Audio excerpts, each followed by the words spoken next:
Well, hello everyone, and welcome to another stunning edition of The Deepest Lore. It's season 2 of The Deepest Lore, which means reviewing Adam Curtis. That has been retconned in history now, Simon. Season 2. The first 150 episodes of season 1. Yeah. That was when I was talking about Batman, and me and Dee talking about David Bowie, and Hat talking about T.S. Eliot and things like that.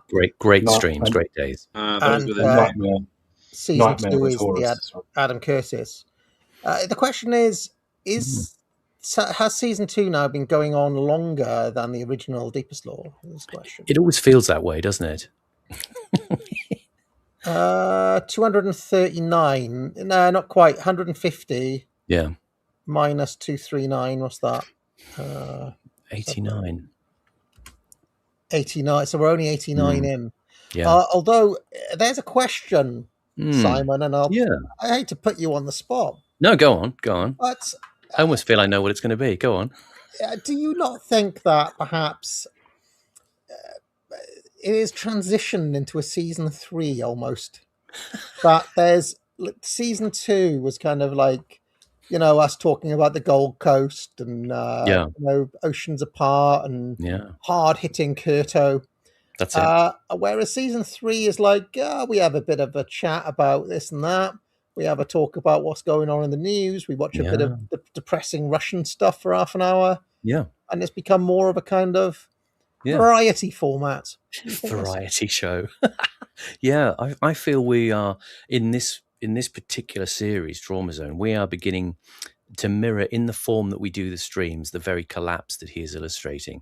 So the structure and nature of what we do is actually collapsing. And part of me almost wonders, is there any point going on? Should we actually keep torturing ourselves but that's maybe part of the living the experience that they did, is that we kind of are in a mirror image time of the collapse of that particular empire, and we are going through it ourselves. It's experiential, and I feel that his old blog, The Medium and the Message, his medium in Trauma Zone is becoming our message. It's all hopeless. It's all collapsing. It's all grim and grey. You're going to have to go and get your potatoes. And the topic I picked out today is actually what I discussed on Office Hours yesterday. Yeah, a lot of people disagreed with my various takes, so I thought we'd revisit it today. That is, speaking of collapse, is Restore Britain basically totally done for? We will come to that question in a moment. Before we get going, I will remind people to pick up courses at the Academic Agency. Trivium is bestseller, many other great courses. Buy it all today. Buy it now. Buy whole handfuls of them, like people buying fistfuls of Elton John CDs at the death of Princess Diana in 1997. You should be doing that with Academic Agency courses. And I'll also ask Horace, how are you doing this week? He's just popped out. I'm sorry. No, sorry, I was on mute. I'm doing all right. I didn't see your stream yesterday. I must not have. Well, I'll do a bit of a recap. I'll do a bit of a recap before we. But anything you'd like to promote, sir, before we get going? I've been enjoying Simon and Panama's streams, which people of the Deepest Lore might, the audience of the Deepest Lore might enjoy. I also had a request of Simon, like 1 week. AA opens by saying welcome on these things. Could you do a Chris Morris jam version of welcome, one of these? Verge welcome in blue jam. Yeah, them. Yeah. Kind of thing. Sorry, I talked over it. But yeah, like do like do one of them occasionally. And like I just love the way Chris Morris. I think maybe in the Brass Eye as well. He just goes, "Welcome!" Like really strong. We're gonna make it into like hyper news. Yeah, we'd probably like that. Thank you very much for suggesting it, and thank you very much for giving us a bit of a shill as well. Thank you very much, Horace. And everyone in the chat, if you head over now to the Panama Hat channel, you can catch up on those streams. Yeah, we're sort of hoping to get around the copyright issue. I mean, AA will be very familiar with this. We've been spiked a few times with copyright for using material that's either Channel 4 BFI or BBC, and the consistency with YouTube is you can never tell, even if something's on YouTube. Going about and reviewing it isn't necessarily a guarantee that the BBC copyright demons aren't going to slap you with the banhammer. So you've had decent numbers, chaps. Well done. We're doing all right. We're doing all right. It's growing. The growth is good. I like to see my friends doing well. Yes. All right. So now, okay. So basically, the story is that Rupert Lowe made a peace offering to Nigel Farage and said he's willing to work with Reform, but there are 5 conditions that he has. And then Farage said, you know what, I'm kind of open to talking. I'm open to it. I'm not, like, he didn't kind of dismiss it out of hand. He said, I'm kind of, the challenge is defeating the left. And, these 5 points were things like, Reform must commit to mass deportations, Reform, something about the halal and the kosher ban. Can't remember what the other 3 points were now. But, stuff that they've said already, basically. My reading of this was somewhat different from a lot of the talking heads that I was reviewing. I reviewed Carl and Bo and various other people who, were like, oh, this is a, 4D chess masterstroke from Rupert. What a power play and all this sort of stuff. And I was like, I don't know. It sounds like he's throwing the towel into me. It just seems like the beginning of the end. Basically, the party failed to differentiate themselves. They failed to be the non-slop alternative to the slopulous. You're never going to out-slop the slop master. That's Farage, obviously. I don't know if you've noticed, but those 5 points, they keep on coming back to, the kosher and the halal ban and so on. This is stuff that he said ages ago, and it seems like the red meat that they have to keep on coming back to, because they have not been able to occupy any other real ground that Reform don't already occupy. The most glaring and in-your-face one, of course, being, on foreign policy. But there are pretty much across the board, they more or less just look like the same party to me. And because of the mathematics now, with Andy Burnham being on the pitch, at the left are going to fold in behind Burnham, as they always were going to, which means that the right need to fold in behind one party. And that basically means an inevitable Tory Reform merger down the line, which, even if people swear blind won't happen, will happen, because 20% of people, boomers, are just, for some reason, just refuse to budge from the Tories. And, if Restore are picking up 5-7% of the vote, they need that to beat Burnham's Labour. And pretty much if Restore are more or less just the same as Reform, what's the point of it anyway? And so I think this is the beginning of the end, and we're back to square one, back to two-party politics, back to 0 seats has been defeated by T1000 once more. That's my view, but I'll go around the table and see if you all agree with that. I'll start with you, Horace. I took it as a sort of a cunning thing by Lowe and Co. I thought the idea was to basically say, look, we've offered to work with them, not too closely, like it's something reasonable without actually merging or, giving them everything. And it's them who's knowing that they would almost certainly refuse, which they kind of have, right? I mean, I don't know. It doesn't, it hasn't been widely. It hasn't been kind of widely reported that you turned him down. And in fact, it was reported by Hartley Brewer that Farage is open to talking.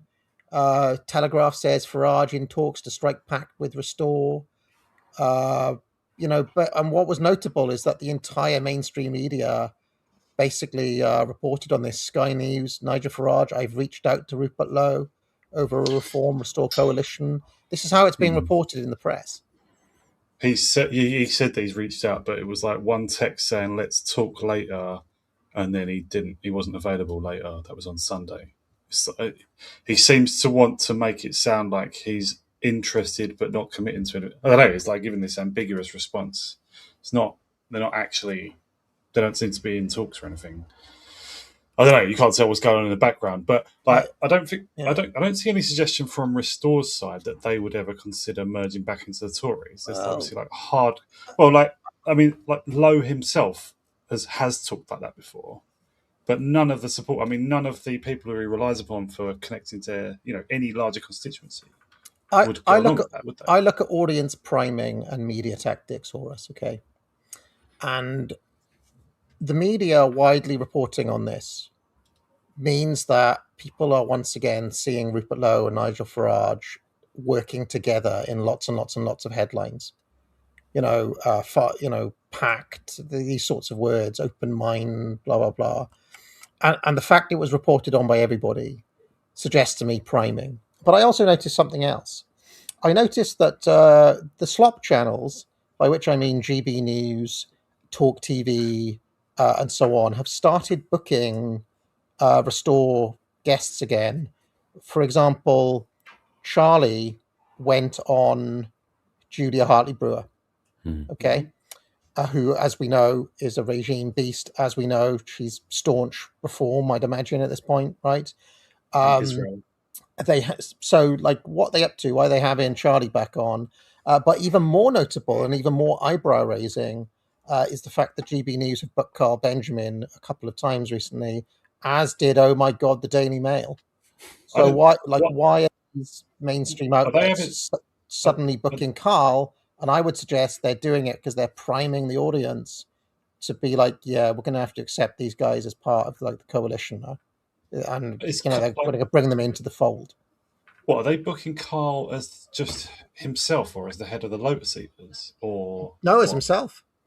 As himself, right. Right, I'll pull it up. I'll show you. But the fact is, he is a spokesman. He is basically an open, kind of unofficial, semi-official spokesman for Restore now. And I'm just saying that it's like Carl was not getting bookings like that before. Now he is. Now, wait. Does he speak for Restore or not? Yeah, who could answer that? I'd say kind of does. He'll be considered a Restore-aligned influencer. They won't be interested in his branding and his channel or anything, or foregrounding that. It'll be, this is who the young people are listening to on the far right. Well, it depends how astute GB News, the people who run it, actually are. Like, if they're astute, they know that he is the worst possible representative of any party. I know he's your friend. I'm sorry, I don't mean to insult, a friend of loads of people here.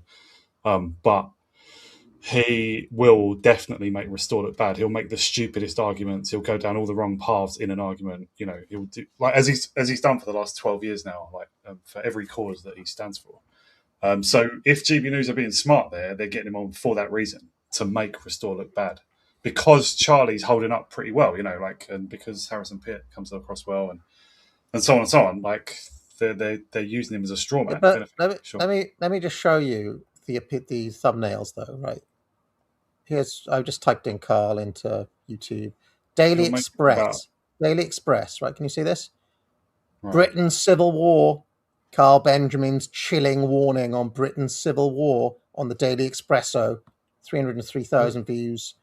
Right. That is not a presentation of here's this far right boogeyman. No, blah blah blah. This is introducing Carl to the Daily Express audience. Then on GB News, the establishment doesn't want to talk about left-wing violence. Will Kingston and Carl Benjamin.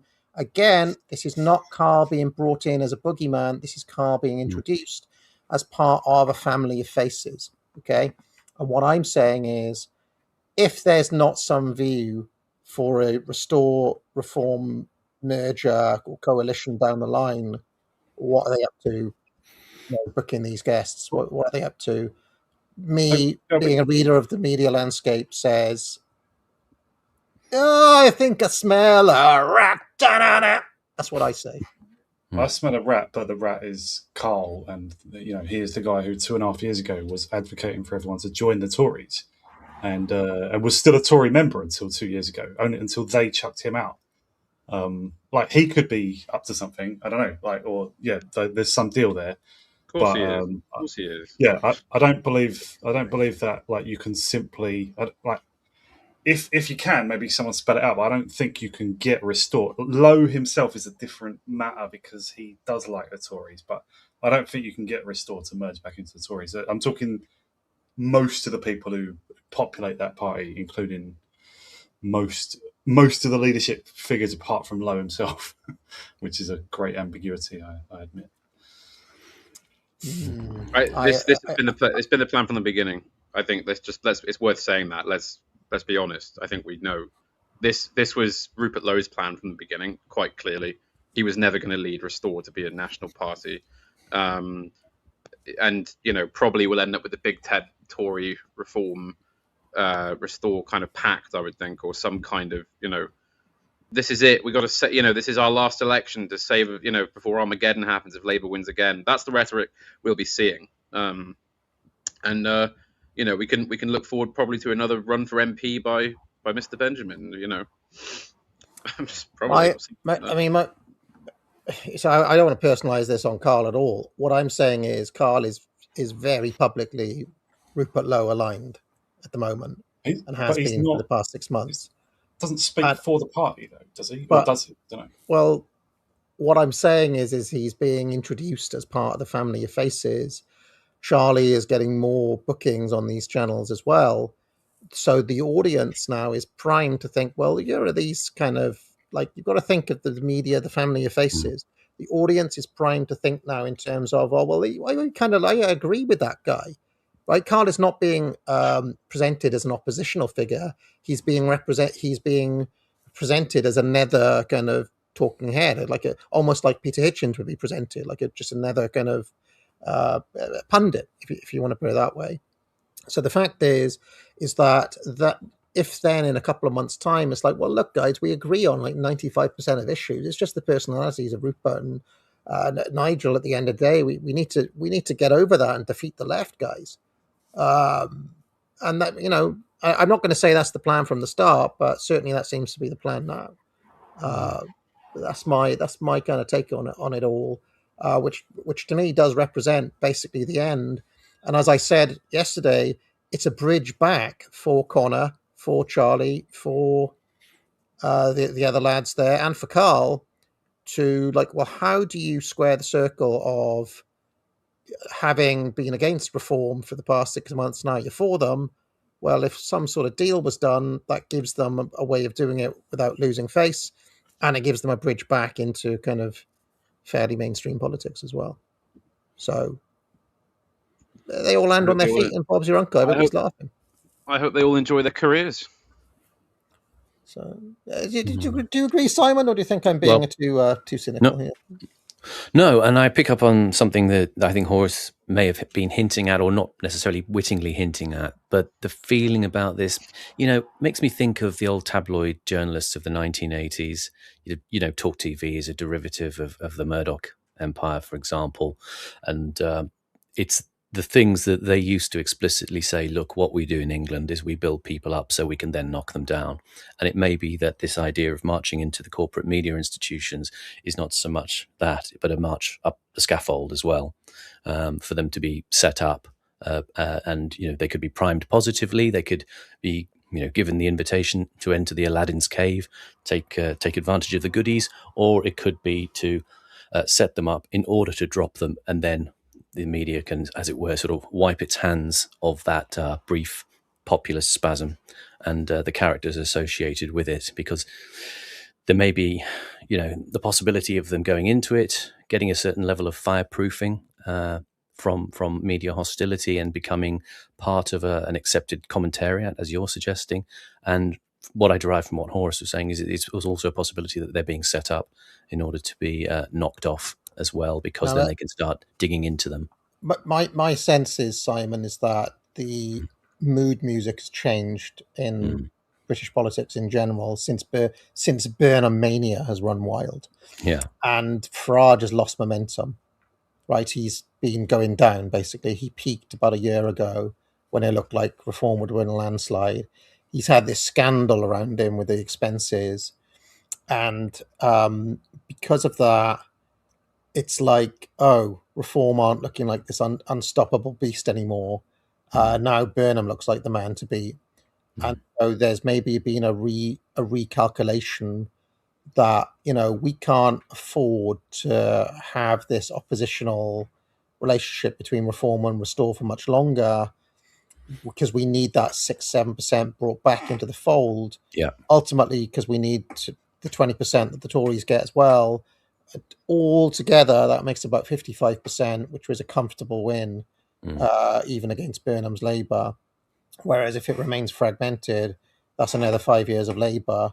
So they're thinking, well, what's the way? You've got to remember now, narrative arcs, pro wrestling storylines. It's one of the oldest pro wrestling storylines going. Really, is that former tag team partners turn against each other, they have a feud, but then eventually they somehow make up again, and now we're friends again. Maybe they'll fight again down the line, but right now it looks like we're being set up. I think we're being set up for a merger. Who's Vince McMahon in that, though? Well, the right wing, the Murdoch press, basically the Murdoch press, Okay. the GB News, And the Marshall press, TV, right? Yeah. the Murdoch and Marshall. I mean, every single newspaper ran this story. Unheard, who was it for, had lots to say about it. Just saying, But are you not speaking as though they're in control of it? Are you saying that they're going to have their way, or just this is what they're trying to do? There's significant lobbying. And also, is Rupert Lowe working with them? You're saying? I'd suggest there may have already been some sort of negotiation behind closed doors. So Lowe makes deals with like the Marshall and Murdoch types, and basically the Tories and Farage. I mean, let's not forget, it's been a Reform conspiracy theory since the start that Restore Britain was a Tory Trojan horse project. That Restore were there from the start as a kind of wrecking mechanism. If you listen to Reform people, they'll always note that, Rupert always works with it. He still sits on that Tory committee, and he's never got a bad word to say about Kemi, and Kemi kind of plays footsie with him as well. So it's like that's always been the worst thing about Rupert Lowe, that he likes her, he likes Katie Lamb, he likes Robert Jenrick, he likes certain others. He says there's these good, mostly young MP Tories, and then there's the Lib Dem types who he disparages, right? That's always been the worst thing about Lowe. But are you saying that you agree with that now, that Lowe has all along been conspiring with the Tories to fold all the populist energy back into the Tories eventually? Well, I think there was a plan at some point for Lowe to maybe even take over the Tories. It was touted, because he said that himself. Like, we could reverse take over the Tories. He said that several times. Yeah, that was my plan. That's what I wanted to do. If you remember, when my original enthusiasm for Lowe was a video I made, and I know the boy. I know there were steps made to make that happen. It didn't happen. Then they ended up making their own party. And if you remember what I said, is that the whole reason of wanting to take over the Tories is because of the infrastructure. You're not going to be able to win an election without the ground game, the infrastructure, the local know-how.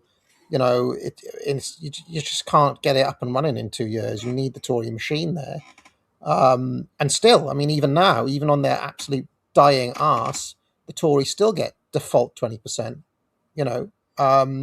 So that has remained the case. So we could go back and say, well, becoming a party may have been a kind of mistake or a way of leveraging power to facilitate some sort of public merger down the line, where you could kind of get more concessions, which is kind of where it's led. And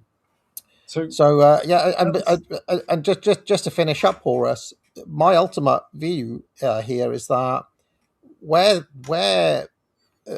Vince McMahon, if you want to put it that way, wants this to go ultimately, is a kind of British MAGA. They want the British right to quote unquote unite and be like a British MAGA thing, where you've got, that's basically it. Undoubtedly, though, like people like Paul Marshall, Rupert Murdoch, they're kind of people, Julia Hartley-Brewer, all those presenters and stuff.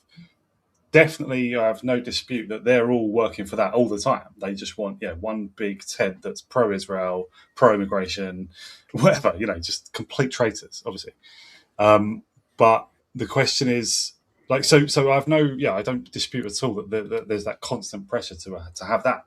And that if they get their way, that is what will happen.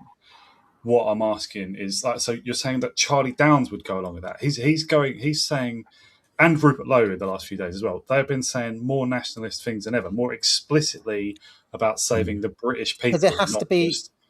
It's not going to work unless Restore are able to take those people who support them and not Farage with them. You've got to be able to sell the kayfabe. And if Hat is right that it was the plan all along, I'm not sure if it was, but let's say if Hat is right, what was Restore for? It was for the energy of those people that think that Farage is a fake needs to go somewhere. So rather than have that go to something like, I don't know, Patriotic Alternative or one of the other fringe parties, instead have that energy go to an actual MP, an actual party, fold them back into electoral politics. Then, if they can carry that momentum and take it back into Reform then, quote unquote, unite the right, which in the British MAGA sense would be everybody from Tommy Robinson to, what's his name? The old, the Black Home Secretary that they had. What's his name? James Cleverly. It'd be like everybody from James Cleverly to Tommy Robinson and all the people in between, with the general position being Thatcherite economics, more or less Tommy Robinson-y views on Islam, more or less kind of anti-mass immigration, and just Farage in general. Just kind of, so, right. In this scenario, then Lowe is saying these things recently that sound explicitly sort of 60-70% of the way to proper ethno-nationalism, like way further than any other MP has gone or will go. All of that is insincere. Lowe is just doing that to keep us lot on the plantation for the moment while he gradually re-merges us back into the Reform. And to give the appearance, to give red meat, basically. Let's just call a spade a spade. It's so that Zuma Historian and Steve Laws don't look like absolute chumps on Twitter in front of their nationalist mates. You're overrating their importance, surely. I don't think I am, because in their calculus, it'd be like, well, that's our link into, broader, hard, quote unquote, hard right. We need to keep those guys on board, and they need talking points to put daylight between themselves and Reform, so they look like two different parties. Because the attack line, Horace, the context is, though, Horace, the attack line from the Pimlico Journal and from people like Harry Engledive and the online foot soldiers of Reform are just like, well, Restore are just the same as us. Restore are just Reform, only... They are saying that. Right, so they have to. They're responding to that to try to put some, try to give some red meat to make it seem like there's a much bigger distance between the two parties. But if you notice, a lot of the stuff that is said is actually stuff that has been said before. They stick to a fairly safe script, I would suggest, in terms of where they're prepared to go. There's been no movement on various other issues, and if I might analyze the language, it has become ever more kind of counter-jihad, Tommy Robinson light kind of talking points. Some of it, yeah. The stuff, especially when it comes from that guy who writes Lowe's tweets. May I ask, though, in your scenario, so say Restore carries on for another year or something as this kind of sham thing, at some point in that, the feuding online influencers, so say Steve Laws and Zuma historian for Restore being the two big ones, and then also people like Raw Egg Nationalist and whatever for Reform, who are genuinely feuding with each other, as far as I can tell, they both get disposed of at some point when the two parties merge together. I would say that is that what happens? I would say that Raw Egg Nationalist will make up and buddy up with someone like Carl, who's an acceptable face. And he's Zuma, probably still friends with. Yeah, they're probably still friends anyway. Yeah. Zuma and Steve would be dropped like a hot. They would basically be provoked to renounce Rupert or whatever. I don't know. At some point, they'd be dropped. But, yeah, they will do that if they think that Lowe is merging into Reform, or like merging back into non-national. It's all right. It's a kind of all right to lose them because they don't really count for many votes. Right, yeah. They need to dispose of them because they're genuine nationalists, right? So, they'd be dropped, but Carl would be brought in and would do like a public make-up. Oh, actually, we agree on more with Raw Egg Nationalist. Something like that. But so that gets rid of the problem of Restore as a party. That's what you're saying. It doesn't get rid of the online nationalists, obviously. Well, it kind of re-marginalizes them and brings... So of that 7% of people that Restore get, not all of them will be hardcore nationalists, right? Only a fraction of them will be hardcore nationalists. Lots of them will just be regular Joes who kind of think Farage is a snake or whatever.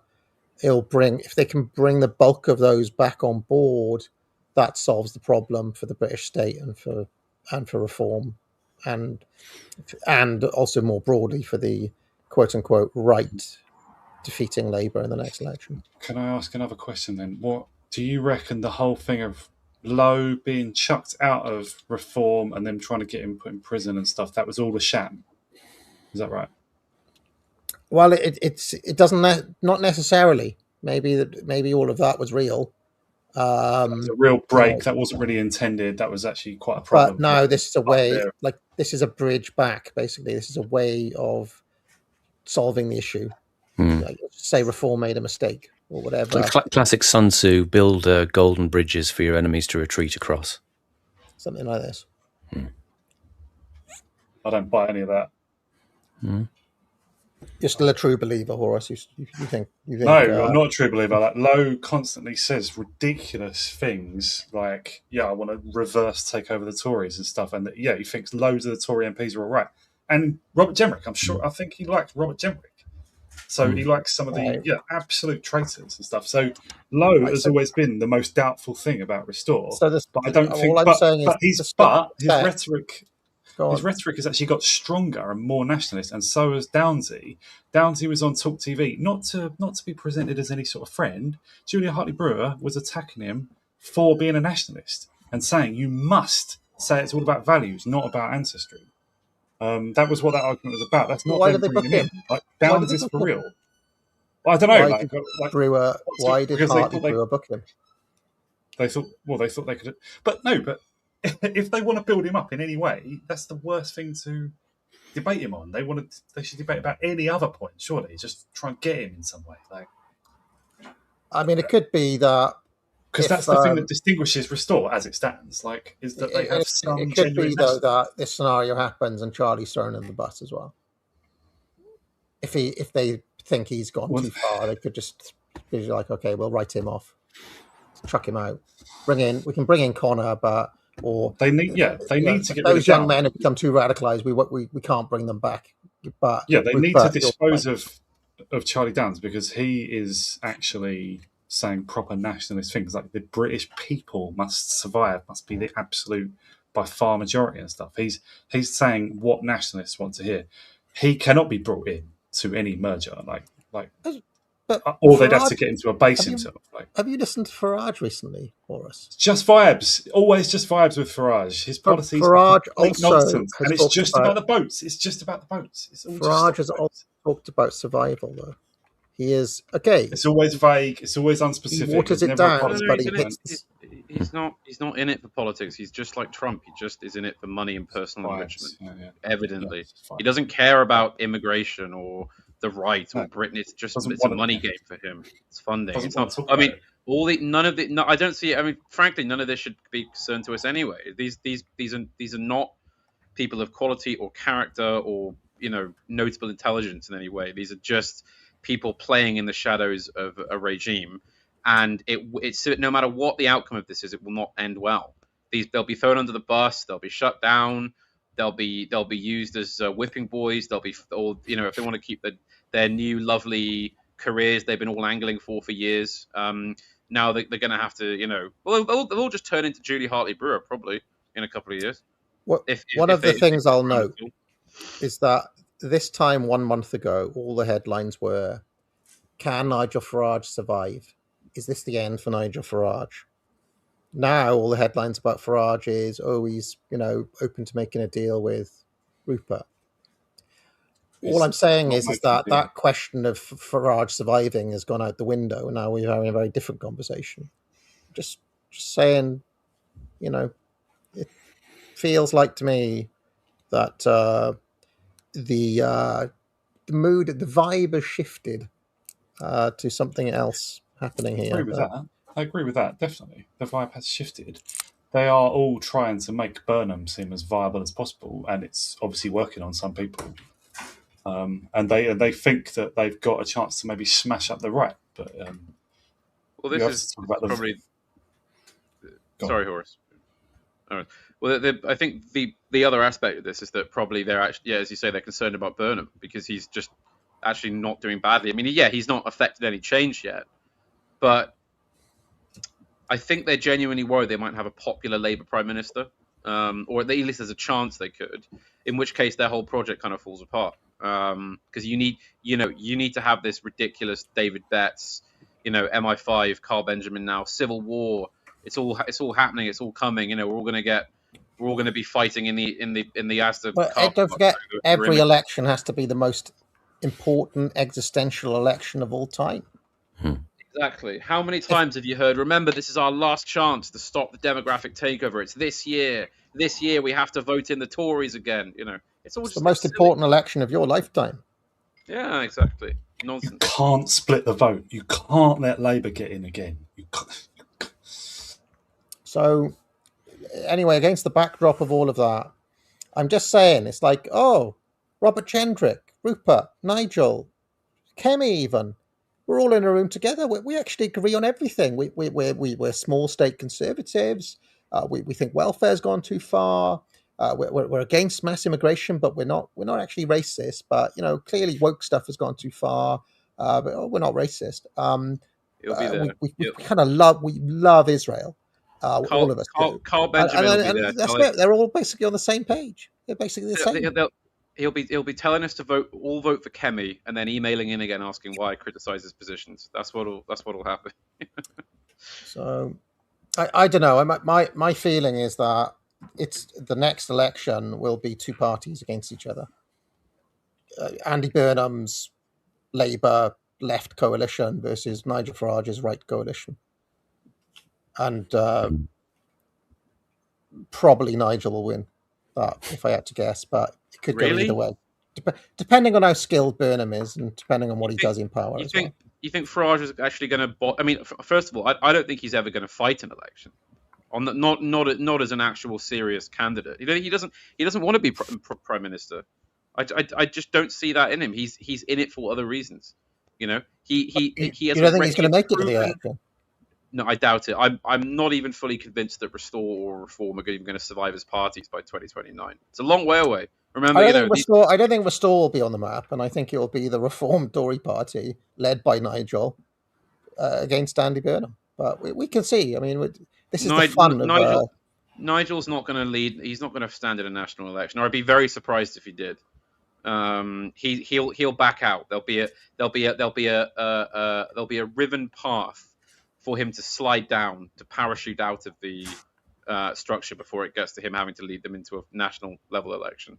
I would think that would be the case. He's close to becoming the Prime Minister. So. No, he isn't. He's not nowhere near. The numbers aren't there. The polling isn't that good, and the idea that all these British people hidden out in the Shires are all going to flip over to Farage after the years of programming they've had. It's not going to happen. It's never going to happen. And if it did, if it was Tories, it would be a disaster. Restore plus Reform. Well, yeah, but it won't. It's not going to be Farage, is it? It's not. It's they're not. They're never. It's or they. You know, it'll be Kemi or Jenrick or some Tory. You know, where they're not going to give it handed over to Farage. And if they do, that's probably a sign that he's even weaker. I would suggest that the British state's way would be to do what they did with Boris. Use Farage to win the election, do him in afterwards. That's what they did to Boris. They used Boris to win the election, and they did him in afterwards and replaced him with Rishi Sunak. Yeah, that's also quite possible. So, and anyway, about House always wins. The House always don't play their game. But do you think the sentiment that Farage represents as an avatar of that discontented ex-Tory vote is insignificant, Panama? Do you think it's not a significant chunk, even if it's not if it's not reflected in polling, it's still not a significant chunk of discontent in the Shires? That the sentiment out there feels like there is something that he captures and is necessary to annex in order to make that win for the Blue Party. I mean, he's significant enough that they might want to bring his base on, but they don't necessarily need him. And I don't think he I don't think he wants it either. I think because there's so many ways for them to do it. I mean, yeah, if they want, they can bring in a kind of Farage aligned figure. They could, as AA said, just bring someone like that in and backstab him. Or they could just bring back the Tories and do 2019 again. Oh look, this is it. This is our last chance to save Britain. Vote Badenoch or Jenrick or any of these types. So I wouldn't really be able to say, but yes, that base is electorally significant, but not anywhere, not anything to worry about, because it'll just keep feeding into the system. That base will go back to the Tories if they feel it's necessary. They'll keep voting for Farage if they're told to by the system. And at the end of the day, those people aren't going to get what they want. There'll still be immigration. There'll still be all the problems with the country. And also, I think we have to consider the possibility that people might start going over to Burnham if he makes good on any of his promises. Because he is kind of talking in a surprisingly sort of Blue Labour-esque way at the minute. He wants, all this discussion about he wants to, be the one that actually shuts off the channel and does all that kind of thing. I mean, if he does that, it won't make any actual difference to the problems, but it will look good. The man who could reduce the figures and play up a slightly more nationalist angle as well as being in Labour. And I think that we have to remember that immigration is not the only issue at stake, and that a lot of people are genuinely worried about the economy and material concerns. And Burnham might just win them over on Gibbs and material things. So it's all this electoral sort of posturing is irrelevant, and because the things like reform are not strong enough to probably make it to 2029. There'll be another implosion. Farage will parachute out. The party will fall to Zia Youssef or some, regime plant, and then it'll just collapse. That's also possible. So, I don't see any of this. Are you suggesting Farage himself is not regime? Oh. No, he is. I just meant that he's a regime guy who is playing as non-regime, like Trump did. What I'm saying is there are ghouls around him like Youssef and Jenrick who don't even pretend. They are just regime people. We're all black-pilled jobbers, as somebody says in the chat. Can you be a jobber if you're black-pilled? Well. I suppose. I mean, you could very easily become a black-pilled jobber. Many jobbers were black-pilled. There you go. Anyway. I think it's just important to add on to say that the people that we know who have been involved with Restore, the problems there, we've been diagnosing the problem through the sort of dissonant messaging that's been coming out, and really, I think ultimately there was a systemic problem with people not being able to break through with any kind of dissident themes that felt genuinely operationalized by Lowe's rhetoric. So I think that was unfortunate. That energy, I think, has been back squatted or put on the back burner, you might say, and kept away from the front end. And so, yeah, if the purpose of the system is what it does, then it is this sense in which Rupert is containing something, and may well ditch it in some way that lends to a more favourable frontman. And unlike Panama, I think Farage still is plausible as a frontman. But yes, 3 years is a long time. I think Farage is the Hulk Hogan.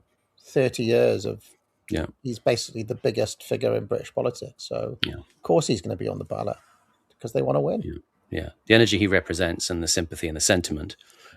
Whether he lasts the course, yes, it's another matter. He probably doesn't have the interest like Boris in the detail. Don't forget how much the media can be like flip the script a little bit as well. So it won't have to be like Trump, where they were all kind of against him, right? Or they remain hostile to Farage. It could be, how the mood has changed in the country.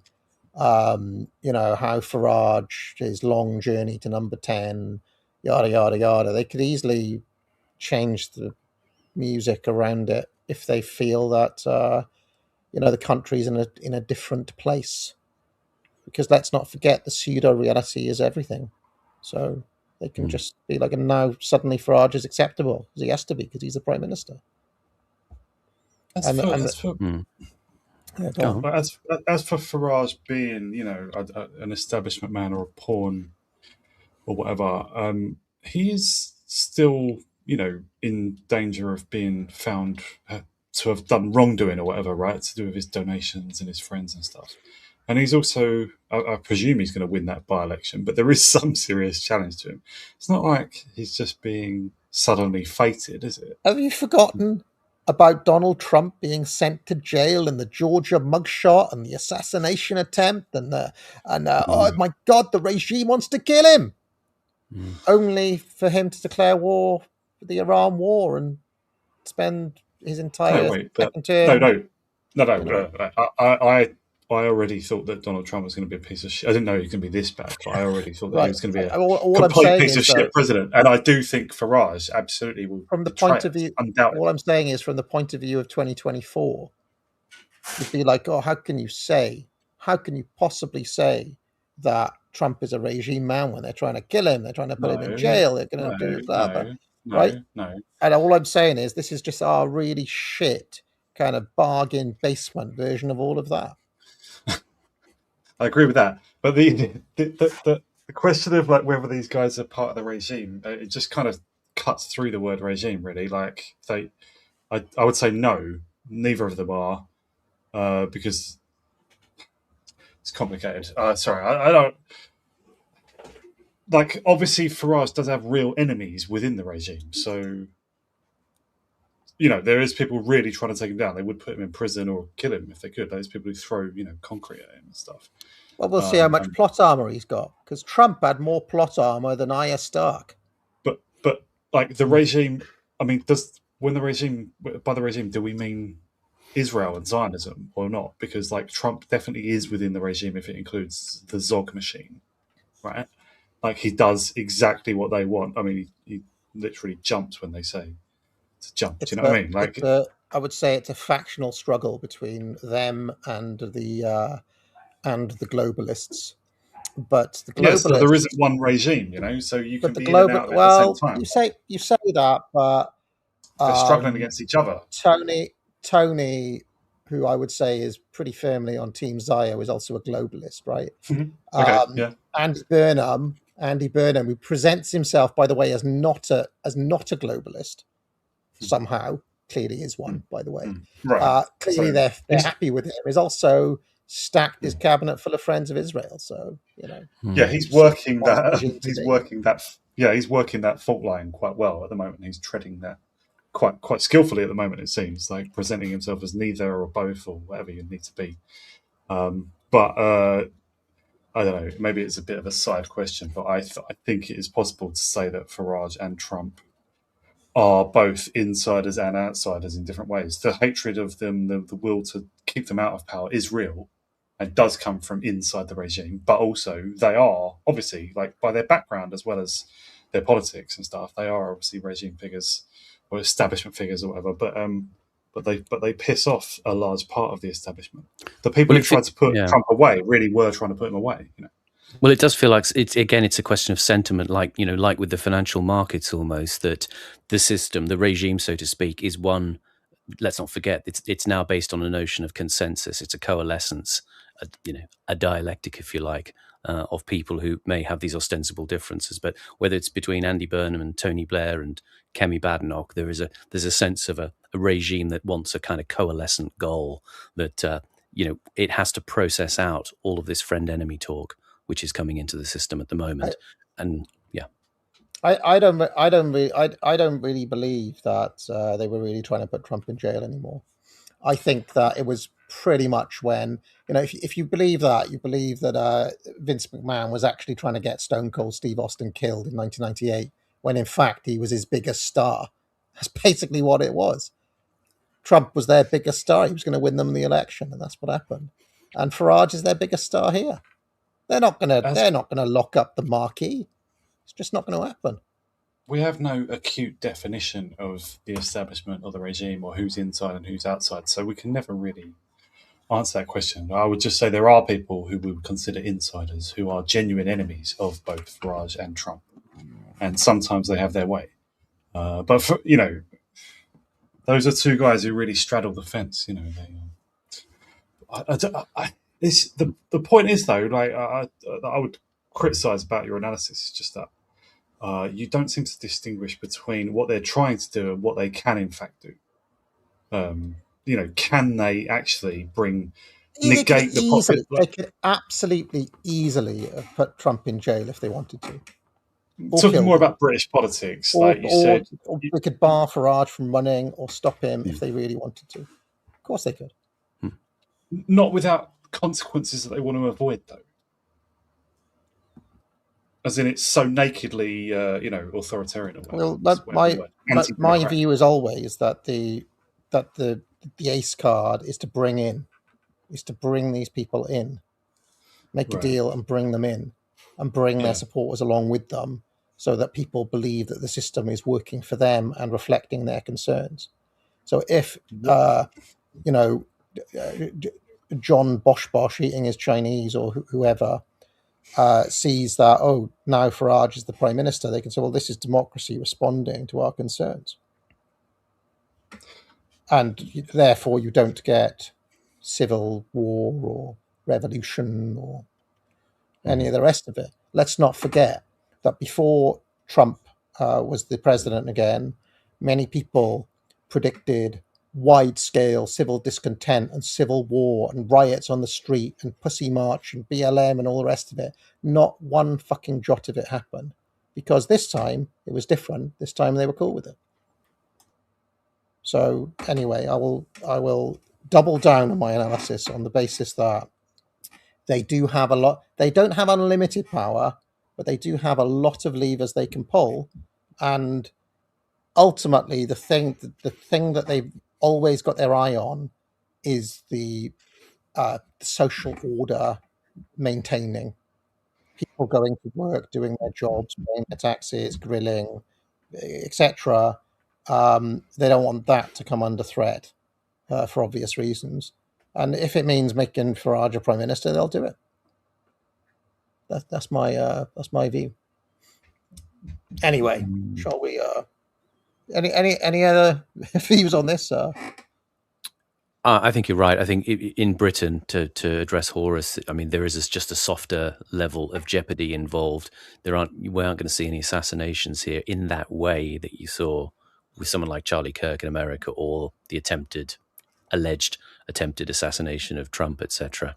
Everything here is going to be a question of people being up on charges for fraud, dodgy accounting. There'll be investigations, there'll be sanctions, but it won't actually permanently exclude people from public life unless they've done something really a bit much. and that's not going to be there. The guardrails of the game are going to be in place so that people may take a few bruises and knocks, but then they can reinvent over time. And that's kind of the story in Britain, isn't it? That, you know, people who are disgraced do reinvent. They go off and find themselves. They go and do a series of train journeys and, you know, launder themselves back into a commentary position or a media position from which they can influence the discourse and the conversation.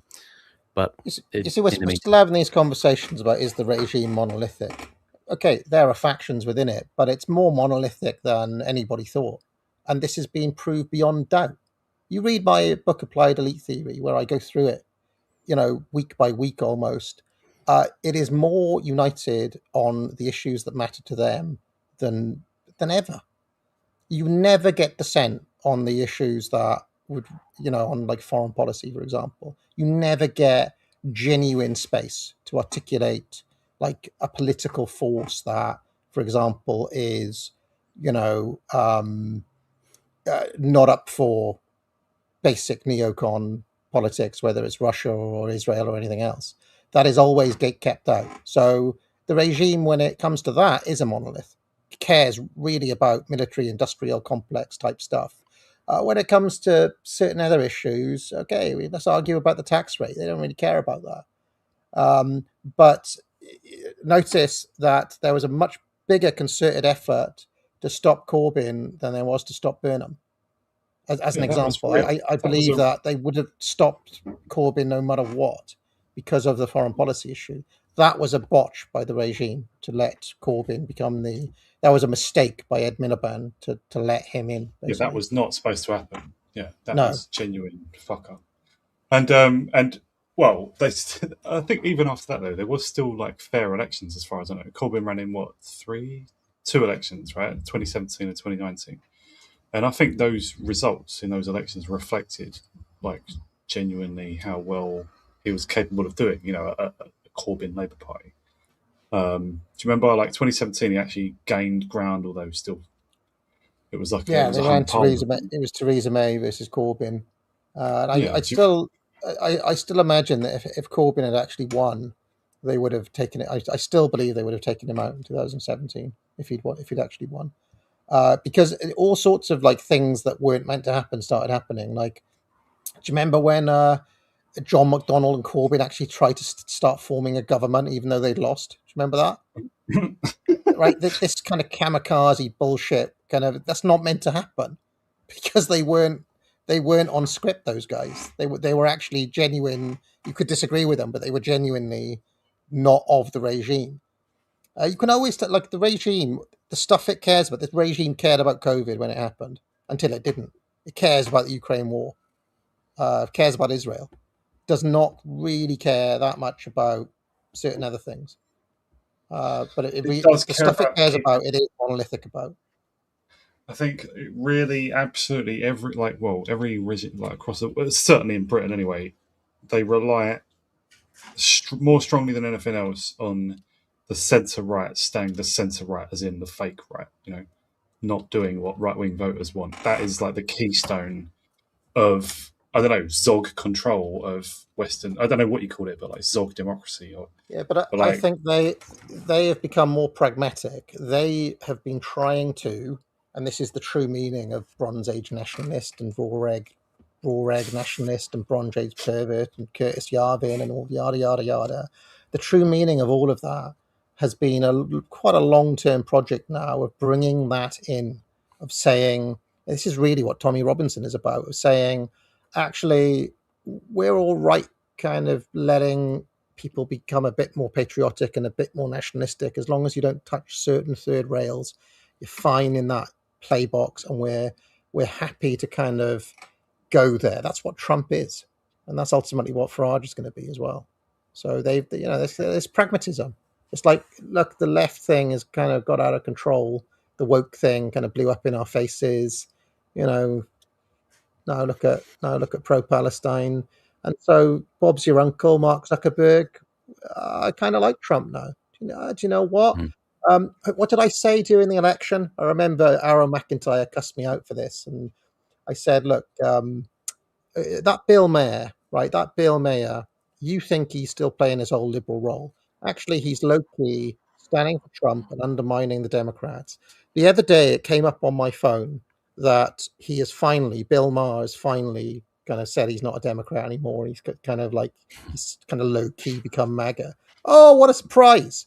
If you know what to pay attention to, you can make these calls. You too can make these calls. And it is more monolithic than it appears. Anyway, that's my. Since you mentioned Aura McIntyre, I enjoyed his Jay Burden, their coverage of that interview with Rod Dreher. I've never really watched Rod Dreher before. It was Jeremy Boring, the guy who owns the Daily Wire or something, and it's also really boring. He interviewed Rod Dreher, and it was just another episode of what I mean, it goes back decades, you could say, but especially what started since what was it? Daryl Cooper being on Tucker Carlson, nearly 2 years ago now. But there's just the debate about we Rod Dreher types, we the centre right, we need to kill off the far right, basically. It was another episode of that, and it was just really fun. Rod Dreher's such a turd. What a complete joke of a man. Fucking hell. It was really funny. Good coverage by Aura McIntyre. I enjoyed it. So, all right.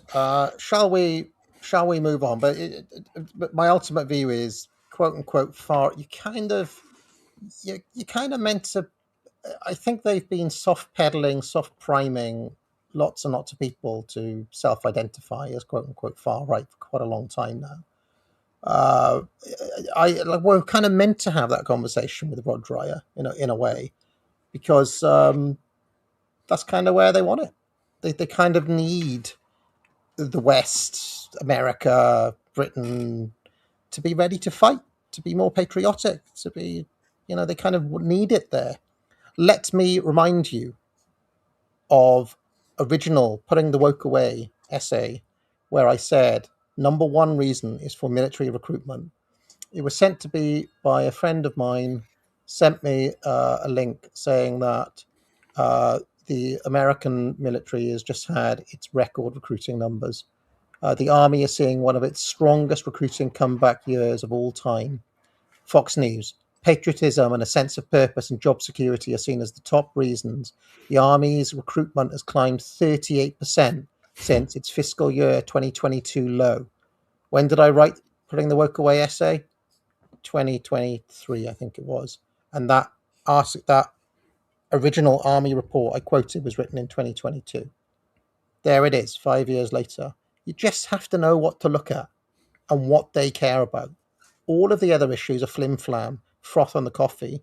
The issues they care about are the ones that they've got their eye on.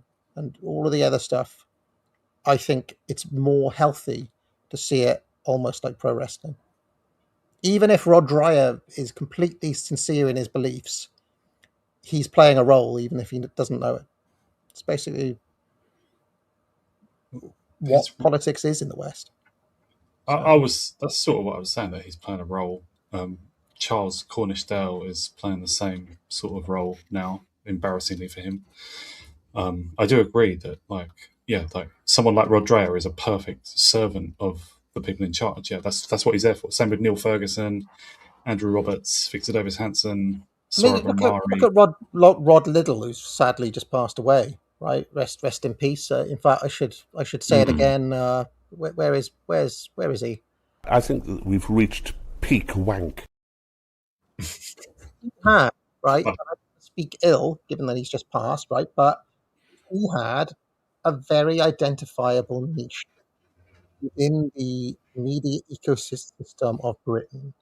So did Anne Whitcomb, right? To speak of another person who's recently no longer with us, and so does Peter Hitchens, and so does Mel Phillips, right? These are people who kind of have license to go there a little bit further than you would. Kind of voice, this person really speaks their mind. To give that person sitting at home, we're having a conversation here, the endless conversation. And that's not to say that these people don't believe that the things that they say, right, are true, but they're playing a role, right? That they even if they're sincere, they play a structural role. And there's certain guardrails that Peter Hitchens, Rod Liddell, Melanie Phillips, and Anne Widdecombe would never touch. And did There's not. one particular guardrail, isn't there? But that applies to all of them. So, just saying. Like, I would just point out Rod Liddell in particular was one of the early members of the SDP, right, the Social Democrat Party, which was very much Zog aligned, and just like a Jewish party basically. Was it? I didn't know that. I still maintain they have the right formula for the country. I don't know. Well, they're pro-Israel though. You know that. Yeah, I didn't know that.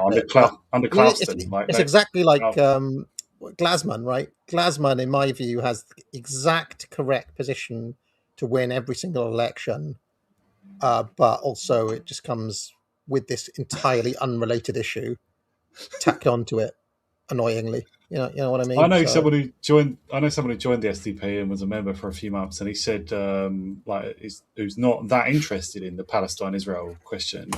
He said, they basically bored him out because they talked about it all the time. All of them, literally all of them, pro-Israel. It's like you have to be pro-Israel to be in the SDP. Yeah, you see, and this is the thing. No political formula can brook an and. And what that means is that if that's your top line issue, that's your top line issue. So you may have some other thing that you care about, but if the people running the show have that as their top line issue, that's their top line issue. As every MAGA supporter should have learned by now, but still has not. Okay, I think it's time. It's time. Ring that bell, Simon. Let's get a move on, shall we? There we go. I've got to make my excuses this week. I've had a bit of a nightmare, a couple of days, because my kitchen floor started sinking because the joists got moist and were rotting underneath. So I haven't had time to do any notes or research for this episode. So we are going in it kind of Guy Debord style, free associating and constructing our own meanings out of the footage. I will not be able to answer any questions or tell you any facts about what we are seeing today. You know when the floorboards were sinking? Yeah. Did you put on that Tom Waits song? The ship is sinking. Sinking. There's a leak. There's a leak in the boiler room. When I bought the house, water got in through an air brick because they put decking in front of it, which raised the level of the ground, and water got in and they turned the mould in. I only noticed it when the skirting board was about an inch above where the floor was, and we started walking on it and it bounced and then kind of started to fall in. So I had a friend and I come and fix it yesterday. Were you like Mr. Soft? Remember that advert? Bouncy, like the bouncy. Remember that Mr. Soft advert? Anyway, soft mints, wasn't it? Trebor soft well, mints. everything was bouncy. The whole everything, all the cars, all the things were bouncy. But anyway, let's make a start.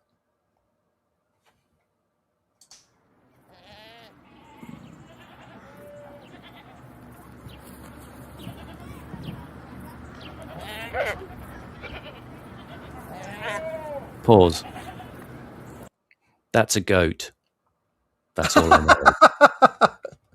know. Well done. Old Simon. lady with a yellow scarf. Are you going to be doing this more like kind of a play-by-play commentator now, Simon? Where you're just going to not so much. We're just going to have to find what we can in it. Have to do it like a football commentator, you know. Old lady with a goat now. To still the goat. This episode is 1991. Period of change.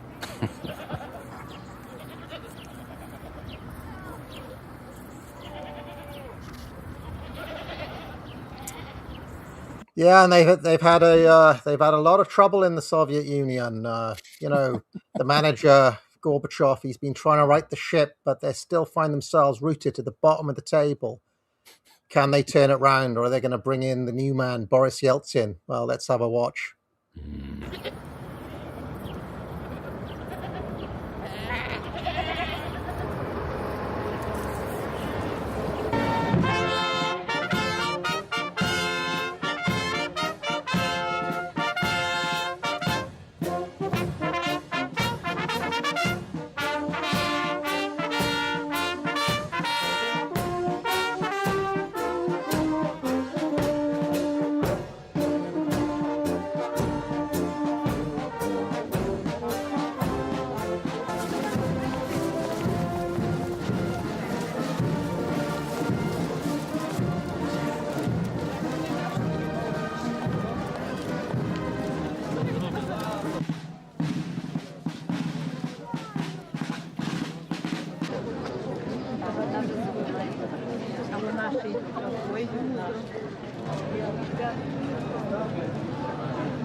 Mir means peace, doesn't it?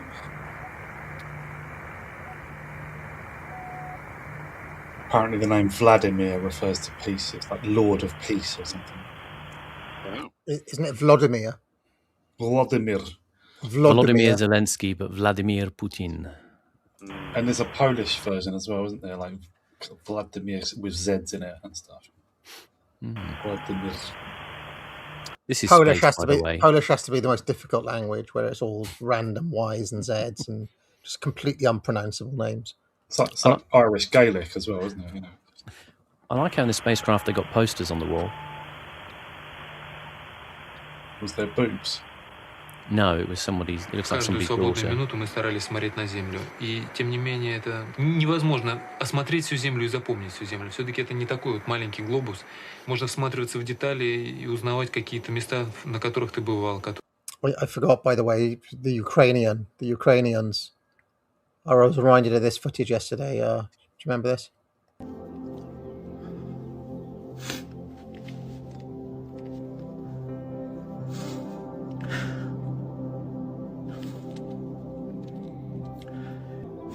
This motherfucker talks about him wearing a suit. I hate this fucking country. I've never in my life felt like I do right now. This man has been respectful to every leader in the world. Everybody. And you clowns want to fucking do that shit to him when he comes over here. You fucking disgraceful son of a bitches.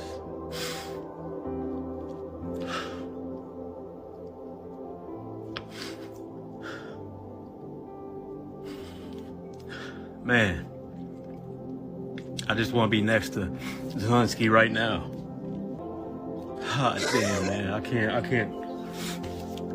Sorry, y'all. I can't believe what I just witnessed in our White House.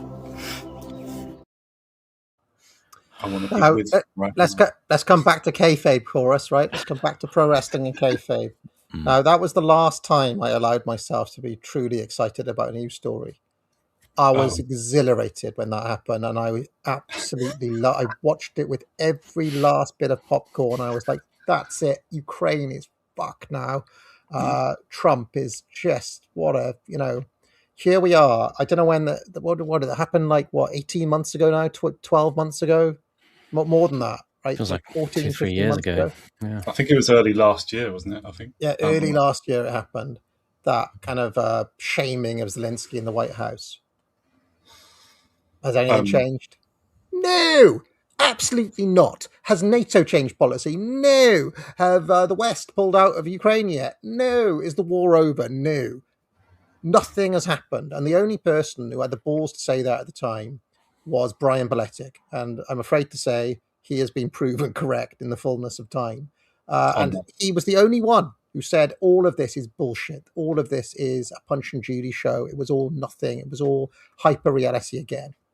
And there it is. So I wonder if that guy, the one that we just watched, is still crying into his soy flakes about the treatment of Zelensky. Anyway, sorry. Why do people fake cry and fake laugh? No, I think it was real, but why do you have the masochistic instinct to film yourself to make a point when you're doing it? Do you feel the hot tears coming on, and you think, I need to grab a camera and make something out of this? If you're spiritually female, then nothing happens unless other people see it happen to you, right? Mm-hmm. So that's why women go to things in order to be seen going to things rather than to do the thing itself. Same with that guy. He had to. Do you notice how there was a good sort of 20 seconds of just him silently breathing before he started talking? Look how upset I am. Look at my tears. Look at my hot tears. It's because everything is dramatized through an emotional performance. Yeah, narcissistic, Oscar winning, kind of sort of Patrick Bateman-esque. And at least he could genuinely cry when he wanted to. Которые тебе нравятся, где ты, о которых ты, может быть, читал или слышал. И вот смотреть на эти места очень интересно. И очень красиво, поэтому большую часть времени мы тратили, наверное, глядя на... I would like to compliment this man's kind of, what was that guy's name in Star Trek? Officer Chekhov. It's kind of, he's got that classic look about him, this guy. Could be... Yeah, could be a villain in Roger Moore or James Bond. He's just got great Russian kind of Soviet look about him. I like this look. I just want to counteract Panama's praise of his jumper. I think it's a shit jumper. It's interesting about the spaceship, though, isn't it? That the spaceship of it is more like something out of Solaris, than it is like Alien, where it kind of looks cool and used and grungy. It still has that institutional green Soviet hospital paint on the wall, and with yellow accents. I mentioned Chekhov there. Do you guys know enough about Star Trek to put together like your ideal crew? Right, because I mean, who did Kirk have there? Right, he had Kirk, Spock, who was like the science officer, but then he became like the second in command at some point. Mm-hmm. He had Bones, the doctor, Scotty, the engineering room, Chekhov and Sulu on navigation and piloting. The what was her name? Aruru. She was on the communications. Uhura, Lieutenant Uhura. Anybody else in that crew? Bunch of red shirts. That was it. That was the core crew. Have we forgotten anyone? No, the rest of the crew were crew expendable. So obviously Kirk in Next Generation it was Kirk Picard. Then the equivalent of Spock was Riker, pretty much as the number 2. Who was the Doctor? Who was the Bones? Wesley Crusher's mum. Mum, Beverly Crusher. Beverly Crusher. Who was the Mr. Scott? Geordie LaForge. Geordie LaForge. Who was the Chekhov and Sulu? Mr. Worf must have been one of them. The other pilot. Was it Wesley Crusher? I think it was Wesley Crusher. Is that right? Data. Right. Oh, yeah. Or was Data the Spock? He was the substitute Spock. Yeah, he's the hyper rationalist. But was he a science? What was his rank? Was he a science officer? Was he, or where did he sit in the bridge? Or was he where Chekhov and Sulu sat? Did you say Data? He was Commander Data. I know that. Did he pilot or shoot the guns? I think. Let's have a look. What did Data do? Or did Data do the science officer role? Maybe Riker was like an extra crew member. I don't know. Helms, he was a third in command. He piloted. Oh, there we go. So Data was sitting where Sulu sat, and Worf sat where Chekhov sat. Who had the better crew? Do you reckon? Out of Picard and Kirk, whose crew would you pick? Like if I'm the captain. Yeah, whose crew? Yeah, who would you rather have? Picard's crew or Kirk's crew? It's like slightly less of a sausage fest with Picard, isn't it? Like there's that Deanna Troi bird. She was kind of shakeable. So her. What was her role? She was like the psychologist or something. Counselor. What a luxury! Counselor. I thought you were going to ask us to pick a Star Trek crew from non-Star Trek people when you started. I thought you were going to say like fantasy football. Who would you have for that then? If you know. Well, what about Radlib as Spock? Could stick him in the Data role. He's quite warm though, Radlib. Like he's not really Spock. You know, he doesn't have like that's the true. robotic... That is true. That is true. Apparently, Deanna Troi was called an empath. That's her role. Oh, she was an empath. Okay. Empath. That's what it says in the chat. If you didn't Mr. Scott have quite a lot of like meltdowns and things, wasn't he? Always like, oh, it's gonna blow and all this sort of stuff. You could have. It'd be fun to put Scrump in that role. Can you imagine him like effing and blinding? Like, Yeah, it'd be great. idiots, He'd be really good at that. The engine's going to blow up here. You can imagine his anger, can't you? Can it do it, Captain? Is that that's Scott? Yeah, that's Scott. Yeah. Scotty. Yeah. So, yeah. Who would do we know any? Who would be the medical officer? Would it have to be V or somebody? Because he's actually a doctor. V is the doctor. Because I don't know anyone else who's a doctor. So. We don't know any other doctors. That's true. Yeah. Who's that really annoying Australian barrister who used to hang around in these spaces? She'd be one of like the annoying. Captain Janeway. She'd be Janeway. You know, Helen. What's her name? Helen. Yeah. She'd be there just going off for hours about some bullshit. You know, everyone having to listen. Who would be the Whoopi Goldberg role? The sage-like bartender. That's good. That's a good point. Magic, Whoopi. Drops in occasionally, delivers a few aphorisms, pours a drink. Now, there'll be someone in our sphere like that. Maybe Mr. D? No. Mr. D is Whoopi Goldberg. He'd be thrilled with that. I can't imagine anybody be less thrilled than me. I didn't know Whoopi Goldberg was in Star Trek. I've never seen that. Yeah, she would pop up. Morgoth would make a pretty good bartender, just in terms of his basic look. You know, can you imagine Can you imagine Picard, rather than going to see Whoopi Goldberg, went to see Morgoth? Can you imagine how different his advice would be? Fucking nuke him! Fucking nuke the fucking Borg, like fucking drop a bomb on the bastards. All right, Barley, how's it going? You got to emphasise bastards, like there's some spit bastards. Yeah, can't really do it. The Geordie accent. Could I be Q if we're casting ourselves in this? You would like to be Q, would you, Horus? Yeah, I love Q. I thought his scenes were good. Fair enough. Chris Guard, maybe he'd be a good like weapons officer or something, or engineering. Yeah. Wait, what about who's that? Scottish guy. I don't actually know him, right? But I think he'd be good in Star Trek. He did like rants about the COVID and Neil something. Was it Neil Oliver? No, Neil Oliver. Yeah.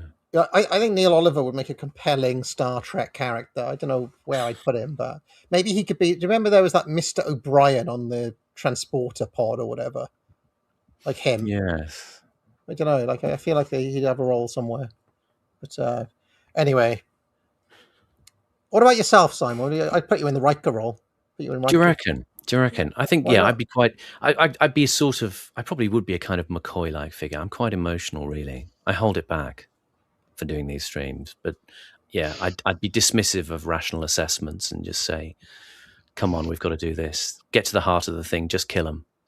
That sort of thing. Was Riker a stand-in for Bones then? I suppose he was more emotional. He was more emotional than Picard, wasn't he? Yeah. Oh, that's interesting. Yeah. I remember when I interviewed that blonde, Rebecca, blonde in the belly of the beast. We talked about Star Trek for a bit, and she really laid into Riker, and she loved Picard. She was like, "Oh, I love Picard. I got the hots for him." I was like, "You don't like Riker? Oh, he's a disaster zone. Walking too many red flags," she said. So Riker's more affable. He's a bridge builder, like me. Землю. Gee, Earl Grey.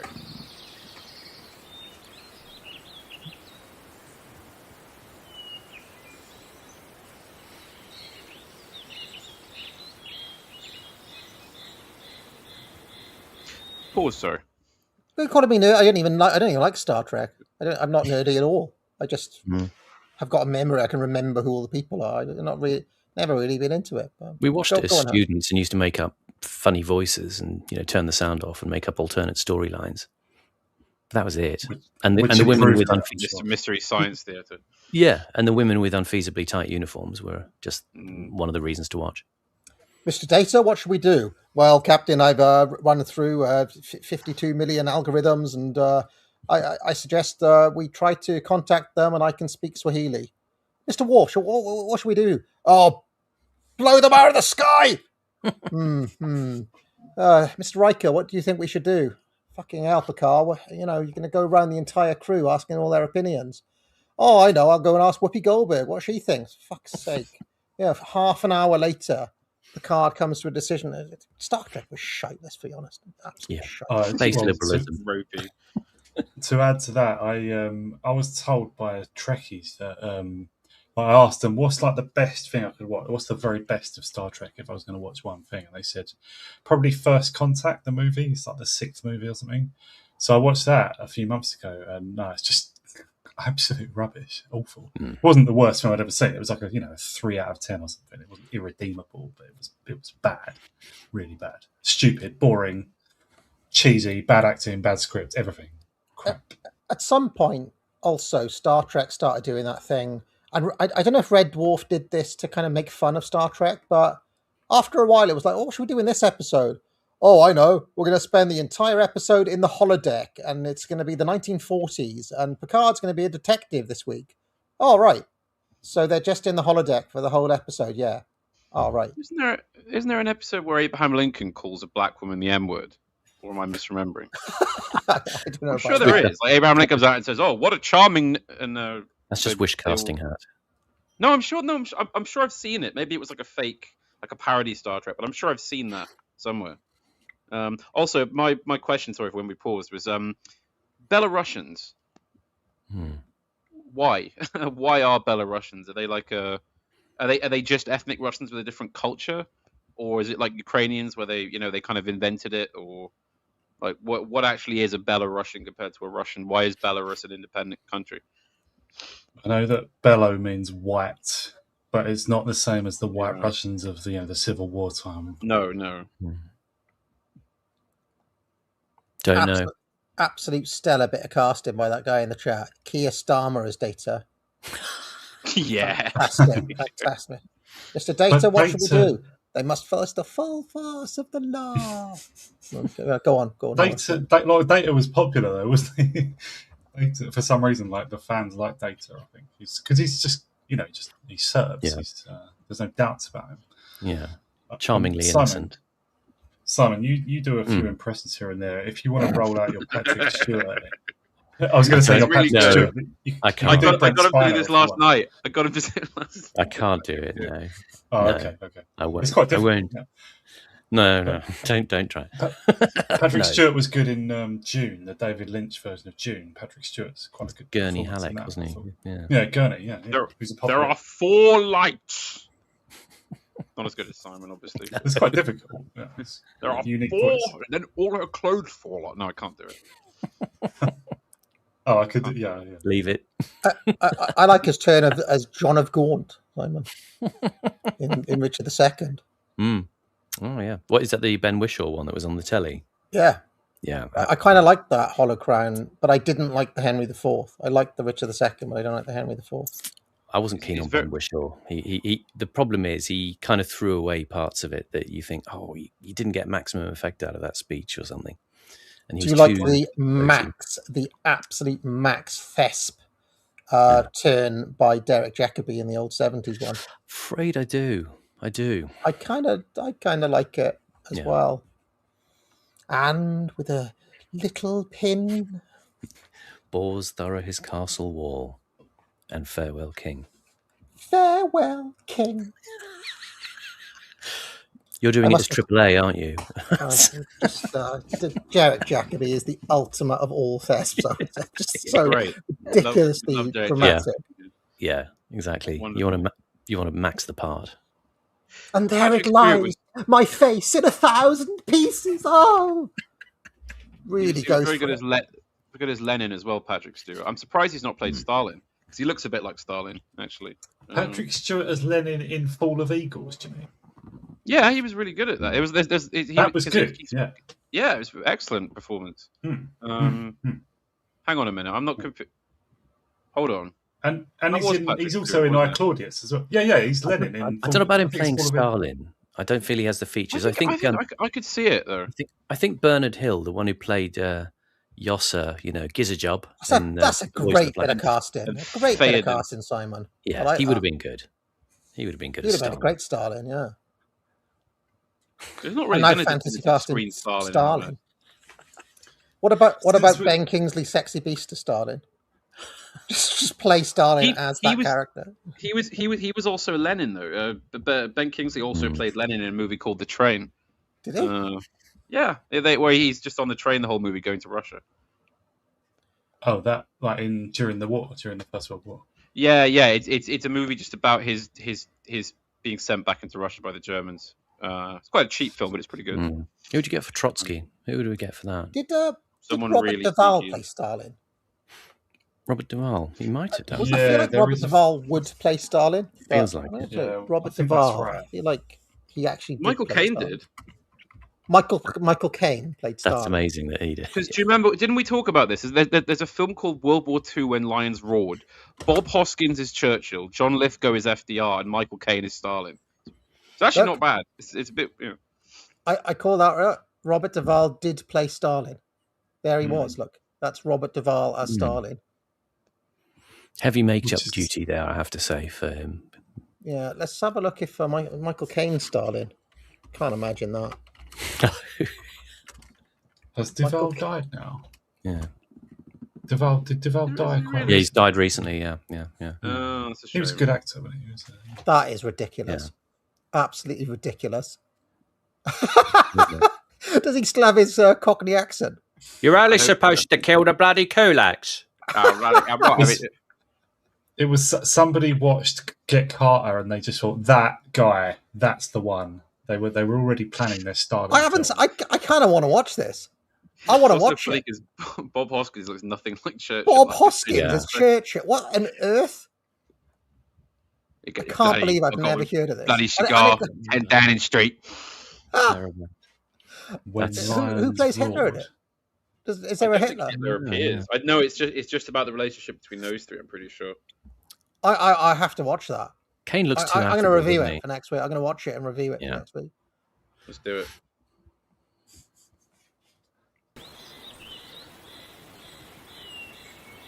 No one knows what Belarus actually is then. I prefer when it was Bielorussia than Belarus. Oh, there's a Molotov in it as well. There's Molotovs in that. I'm definitely watching it now. Really played by Jan Triska, who was a Czech actor. Who was also in Karate Kid Part 3, apparently. So I'll tell you who'd have been a really good Trotsky. Actually, would have been Max Wall in one of his serious because he's got that like grotesque, creepy face. Be a good Trotsky. Also, Sam Hyde would make a trip. Oh, yeah, he looks. He just looks like Trotsky. He cultivates the look, I think, doesn't he? Yeah. Yeah. What about Jeff Goldblum as Trotsky? With Jeff Goldblum as Trotsky. Talking of casting of Soviet leaders, there was I've mentioned this before, but that film Reds, the Warren Beatty biopic sort of revolutionary mixture. It's no one famous, but there was a Polish comedian called Jerzy Kosinski. He's like a comedian and an author, and he played Zinoviev, and for some reason did a really good performance of Zinoviev. Oh, I don't know what Zinoviev was like, but it seems good. But I think he's dead. He can't do Zinoviev and Trotsky. It's too similar. Just since we're talking about films, and someone mentioned The Train. Panama, you mentioned The Train, didn't you? I watched a good film yesterday or the day before called Runaway Train. Have you ever seen this? With John Voight and does it Eric Roberts. indeed feature a runaway train? Because I'd be very disappointed. Yes, it's quite. Yes, it does. It's quite an obscure film. Like, as in, no one's ever mentioned it to me until very recently. I recommend it. It's a mid-80s sort of mystery action sort of film. Really good. Really, really good. Check it out. You know, you mentioned Jeff Goldblum there, Horace. I just had a memory that I used to go to this quiz every week, and one team would host the quiz sometimes, and one of the things that we had to do was a picture round, and for some reason Jeff Goldblum kept on coming up, in various different quizzes. So I thought it would be funny to do the quiz round, 15 questions, where all 15 pictures were of Jeff Goldblum, and the people had to guess which films they were from. So it was 15 Jeff Goldblum films. So yeah, every time Jeff Goldblum is mentioned, I'm reminded of we did the entire round on Jeff Goldblum. People didn't do that well at that, because once you passed, what was he in? The Fly. What else was Jeff Goldblum in? that you can think of? Jurassic Park. Jurassic Park. Independence Day. Wasn't he? Can't even remember now what else he was in. He was Invasion of the Body Snatchers, the Donald Sutherland one. He has a small part in that. Independence Day.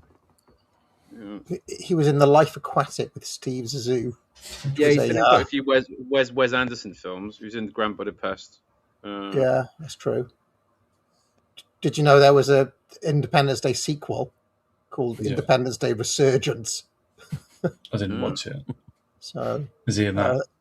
Yeah, but that would have been after we did because that quiz would have taken place in about 2010. People saying Terminator. He was in Terminator. When? When was he in Terminator? He wasn't playing the Terminator. Throwing us off the scent. Yeah, somebody said Death Wish as well. He might have been in Terminator. He was an earlier thing in Death Wish, I think. Yeah. Was he? No, he wasn't. He wasn't in RoboCop. Absolute nonsense. He wasn't in any of these things. He was in Invasion of the Body Snatchers. Buckaroo Banzai. So anyway, Jeff Goldblum.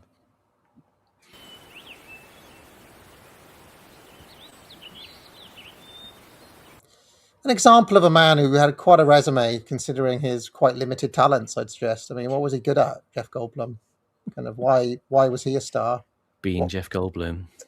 Simon, you're as the kind of panel's actor here, what qualities catapulted Jeff Goldblum to superstardom? Would you say?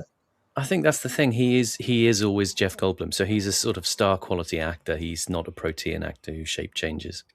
He will always and forever be Jeff Goldblum in every role. Well, what's his star quality? Blum. Being kind of hesitant and charming and slightly sleazy with it as well. I see. I've seen him playing. He can play piano quite well. I've seen him playing piano. They threw up all those clips, didn't they, of him with Sam Neill recently when Sam Neill died. So that was all over YouTube. There were a few other actors where I could never quite see. I put Steve Guttenberg in that kind of bracket as well. Like, what was he? Where's he now? What was his talent? Police Academy films. Just saying, there was some people where you wonder how they got their, why they became. He was in Police Academy, wasn't he, Steve? How long did that franchise go? Didn't it get up to like Police Academy 18 or something like that? It got up to at least number 8. Number 8, I think it was. Steve Guttenberg was in Short Circuit, which I watched a lot when I was a kid. And I kind of dug the girl in that. I thought she was cute.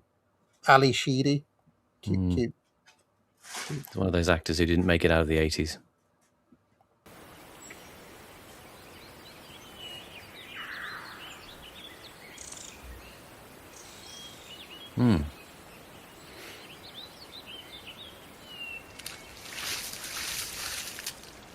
Madonna had nowhere near as much talent as her fame. Don't get me started on Madonna, Horace. Okay, sorry. You know that was one of my hobby horses, don't you? Another one that was always cited was that woman who won an Oscar for My Cousin Vinny. What's her name? She's not very good. That is true. And she won an Oscar. But then the Oscars are kind of just bullshit as well, aren't they? But yeah, Madonna seems to have just shagged her way into everything. Whatever it is. I don't know. It's a kiss ass. There was a film called Roe versus Wade, which Steve Guttenberg was in, right? I'd love it if it was nothing to do with the court case. Right, and I'm looking at the cast list of this, right? John Voight, Steve Guttenberg, Milo Yiannopoulos.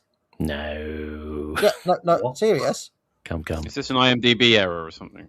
No, this is on Wikipedia. So is this sort of documentary or something talking about the case, perhaps? Roe versus Wade. No, an ensemble cast. Political drama. With Mike Liddell, the pillow guy, as the news anchor, and Milo as a character called David Sofa. What on earth? What on earth? That's like an episode of Brass Eye. With Steve Guttenberg. Steve Guttenberg's a conservative, apparently. Have you got a Milo impression, Simon? No, can't do Milo. Okay. Well, sorry. Since you said Steve Guttenberg is a conservative, so is John Voight, right? John Voight is like hard right Republican, but like Zionist, right? He's like he supports like Chabad Lubavitch and stuff. Correct. Weirdly. even though he's not Jewish. So Milo, for some reason, always liked me. I don't know why he did, but he did. And I followed him for ages on Twitter, and he would just get into really quite bitter. I enjoyed his tunneling hatred of Laura Loomer. I don't know if he's still doing that, but that was entertaining while it lasted. He really hates Lauren Southern as well, rightly. Hmm. Yeah, so Does he? I agreed with that. Yeah, I agreed with him on that. Of not many other things. He's a little bit too motivated by revenge, I would say. Not in my wearing my academic agent mindset hat, it's probably not the right energy to embody on a daily basis. I hope Milo finds peace in his life.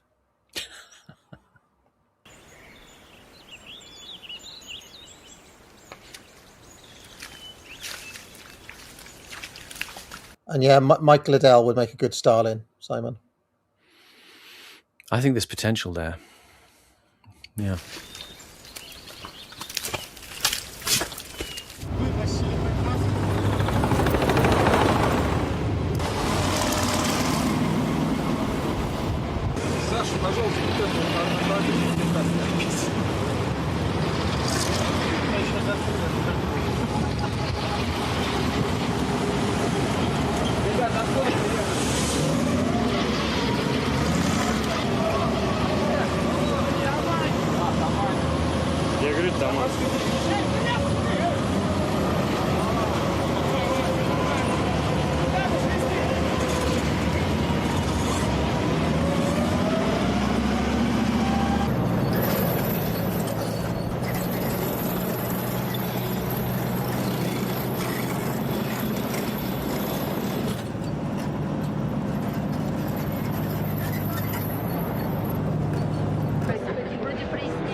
Сейчас было бы правильным шагом пойти хотя бы часть народа.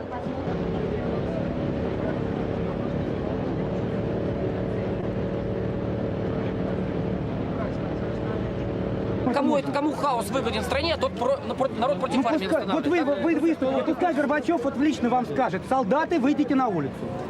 Пускай вам законное правительство Ельцин придет и скажет: выйдите на улицу. Такого не было. Кто вам сказал выйти на улицу?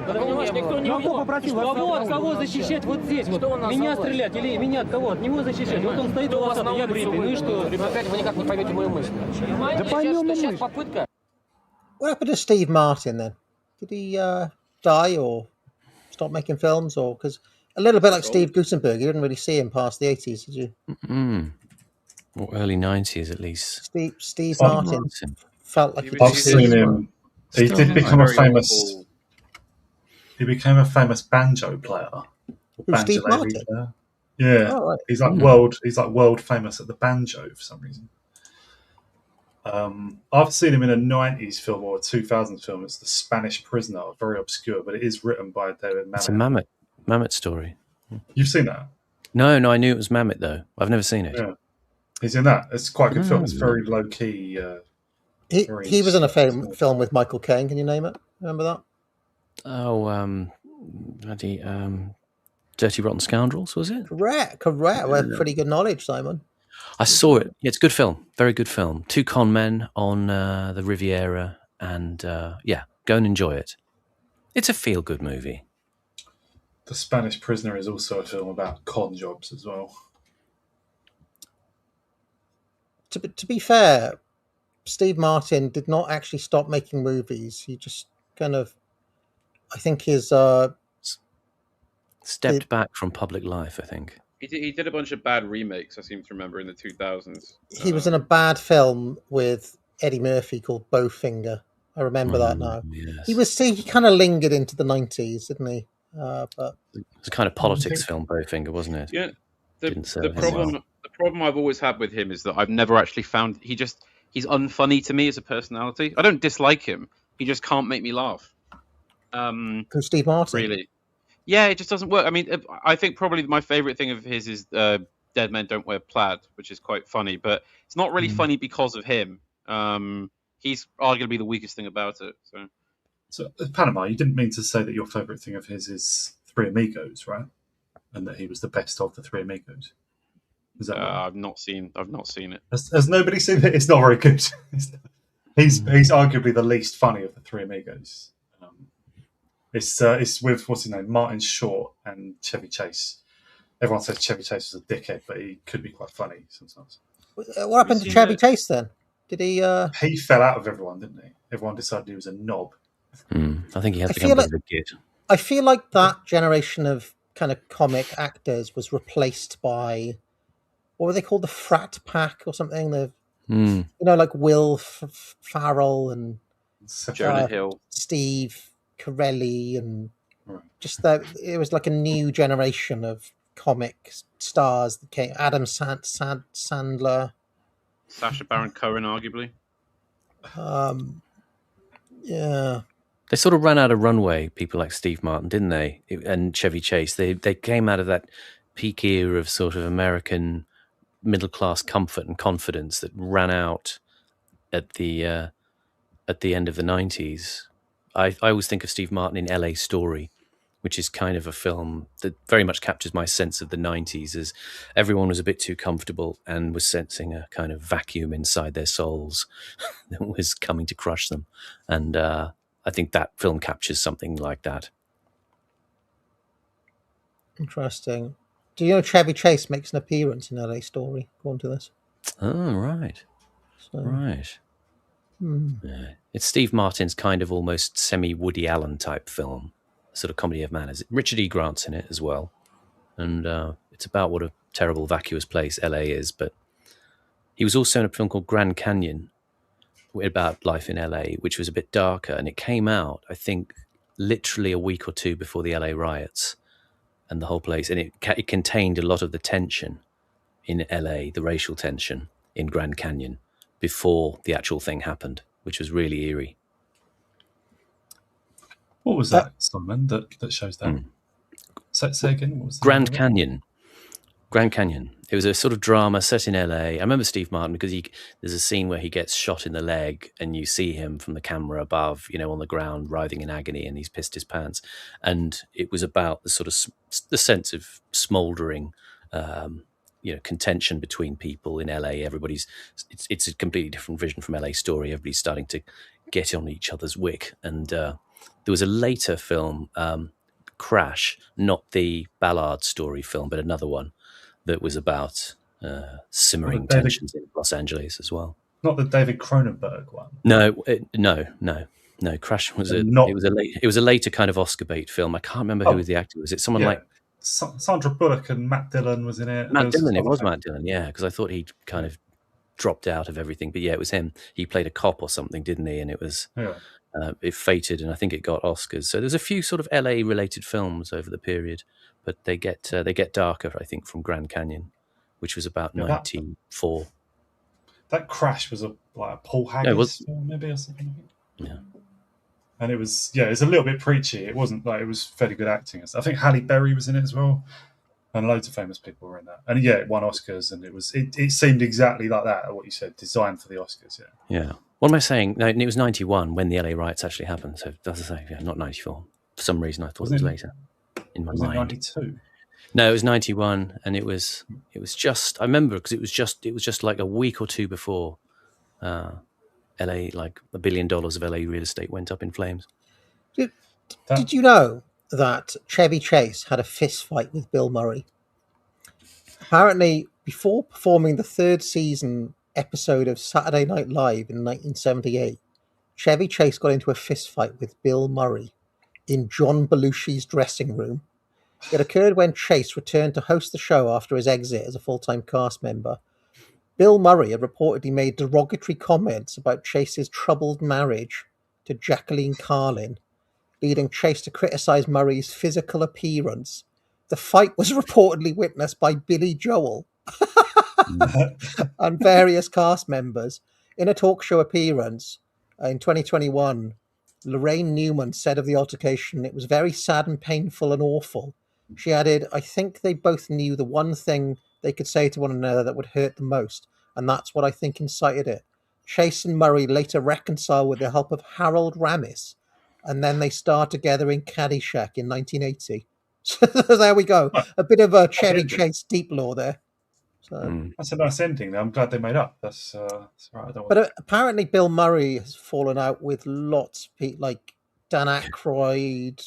He has mood swings. He's hard to work with. Didn't you tell me that the other week, Horace, that Bill Murray is? I don't know. Chevy Chase has got a reputation for having fallen out with everybody. Like, everybody.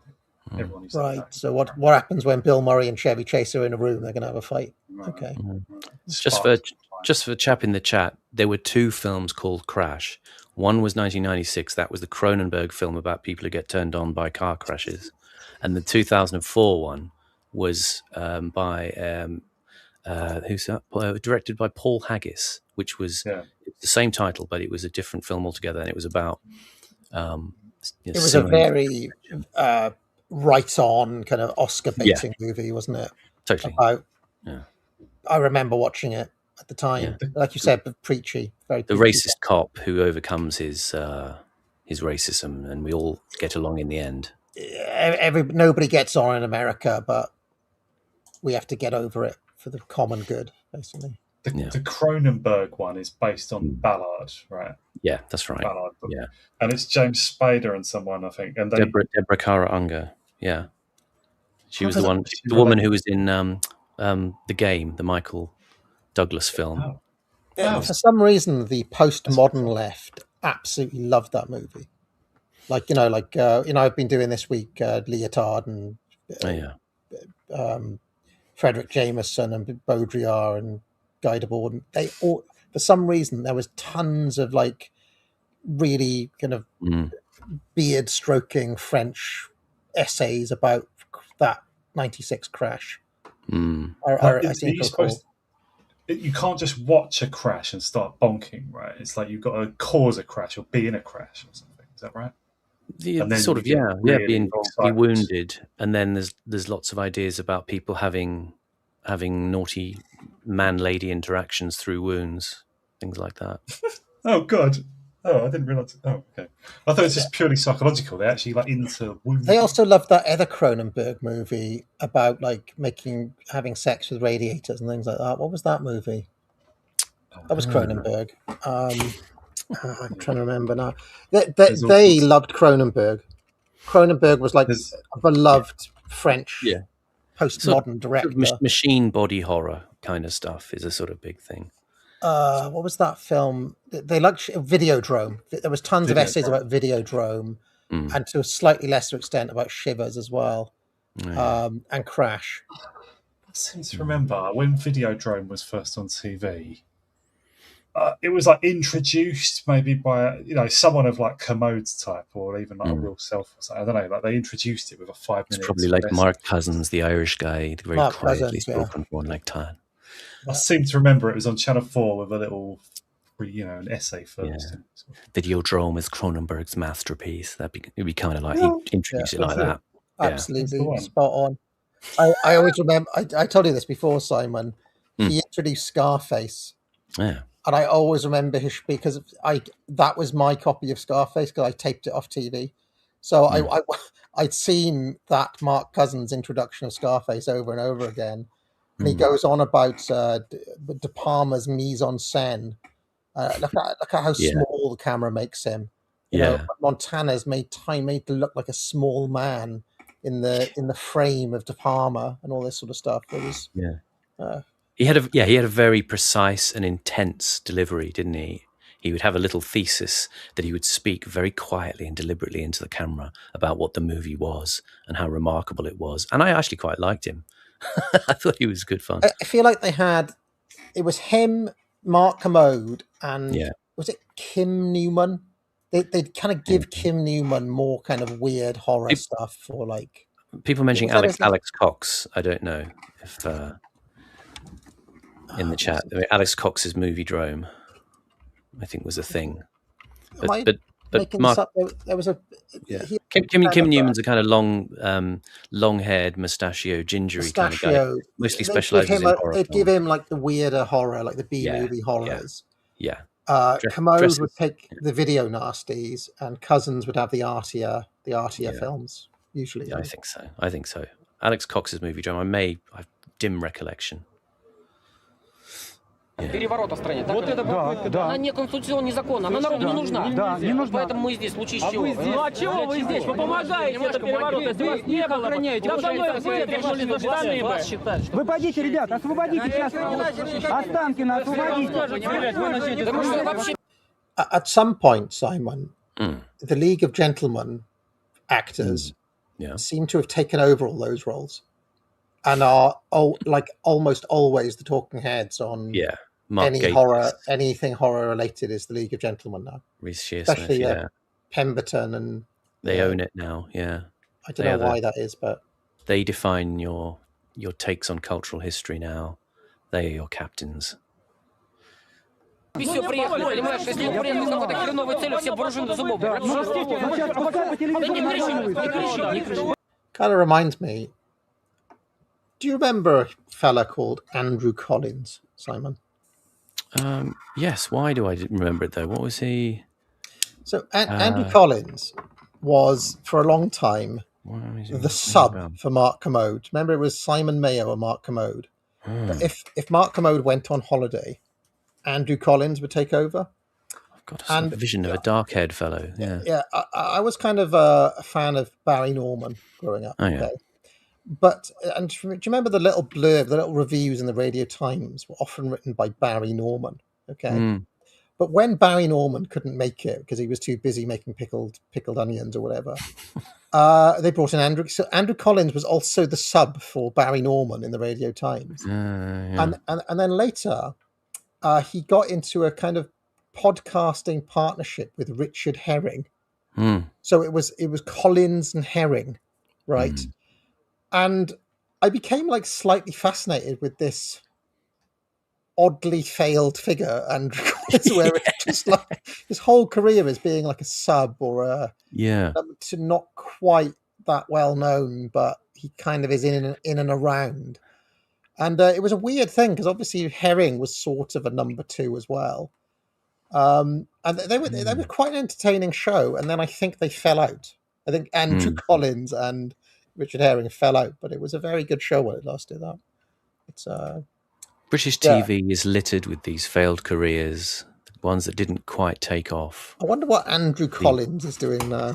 The Adrian Chiles syndrome, as it's called, the charisma vacuum. But he was really quite. It was like we talked about like Ian Collins and the Creatures of the Night and things like that before, right? And Andrew Collins, like frequently, he'd be like, "Oh, I'm not sure if I can make next week's show, Richard, because Adrian Miles is off on holiday. I have to pick up the 4 a.m. slot on Talk Radio." Or he was always like picking up really shit bits of kind of. I'm trying to remember what happened now. That show became like a reasonably big hit, the Andrew Collins and Richard Herring podcast.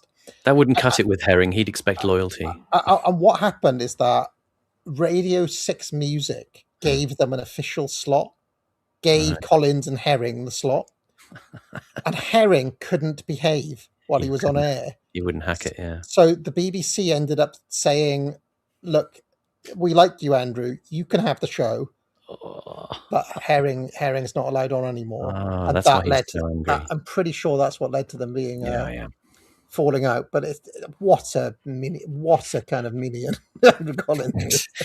Just. There you go.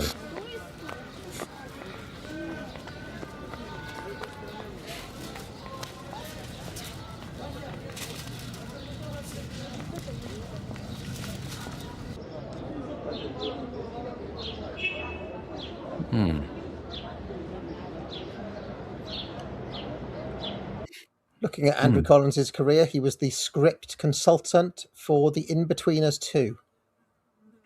We could just talk about Andrew Collins. We don't have to keep watching it. I just want to look at this stark image, though. I mean, you imagine you go to your school prom or your school social, and outside they're just digging up a mass grave. It's a bit harsh.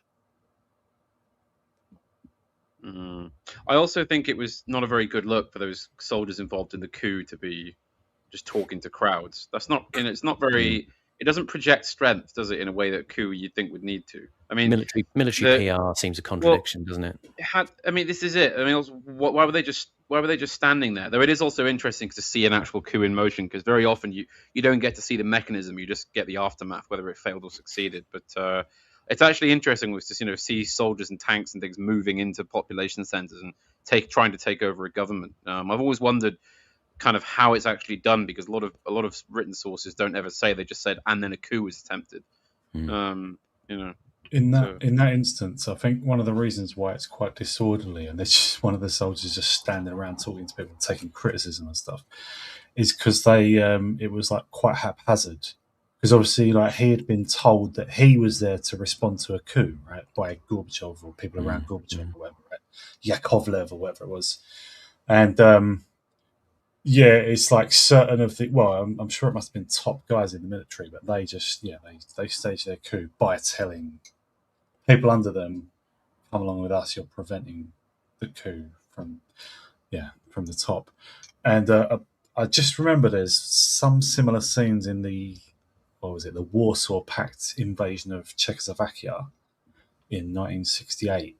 There's you see footage from that as well. I think maybe even the Warsaw Pact invasion of Hungary in 1956. You see people asking, actually, I think that was just outright violence, but the 1968 one, you see people asking the soldiers, "What are you doing here?" And some of the soldiers don't have an answer. They don't know. They just were told to move in. It's not very well run.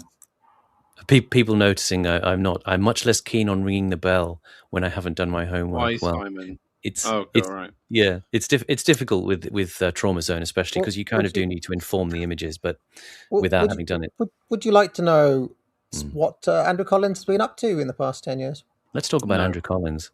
He appeared in Greatest Pop Videos TV series. He was in Best Year Ever TV series. Top of the Pops, The Story of 1991. Top of the Pops, The Story of 1996. Britain's Favourite 90s Songs. Scylla, The One and Only. Britain's Favourite 80s Songs, The Greatest Hits of the 70s. Elvis, The Man Who Rocked the World. Back to the series. Classic Christmas comedy moments. The Comedy Years, Top of the Box. Ooh, You Are Awful, The TV We Used to Love. Paul Daniels, My Life in Magic. So that's why he did the Bruce Forsyth story. So he is now basically an ever dependable go-to talking head for all of those sorts of shows. Simon, the reliable sandwich filler of media. They'd go to Andrew and be like, "Oh, do you remember that time in 1996? Oasis were everywhere." Yeah, those things where you think they don't actually remember any of that stuff, and they've just been briefed before the shot is taken, and they show them a little clip of something, and he goes, "Oh yeah, don't you remember that?" And of course he doesn't. And I can just imagine Andrew Collins getting home, watching it excitedly, and being like, "Damn it, they cut me out for Phil Jupitus again." Here's another one.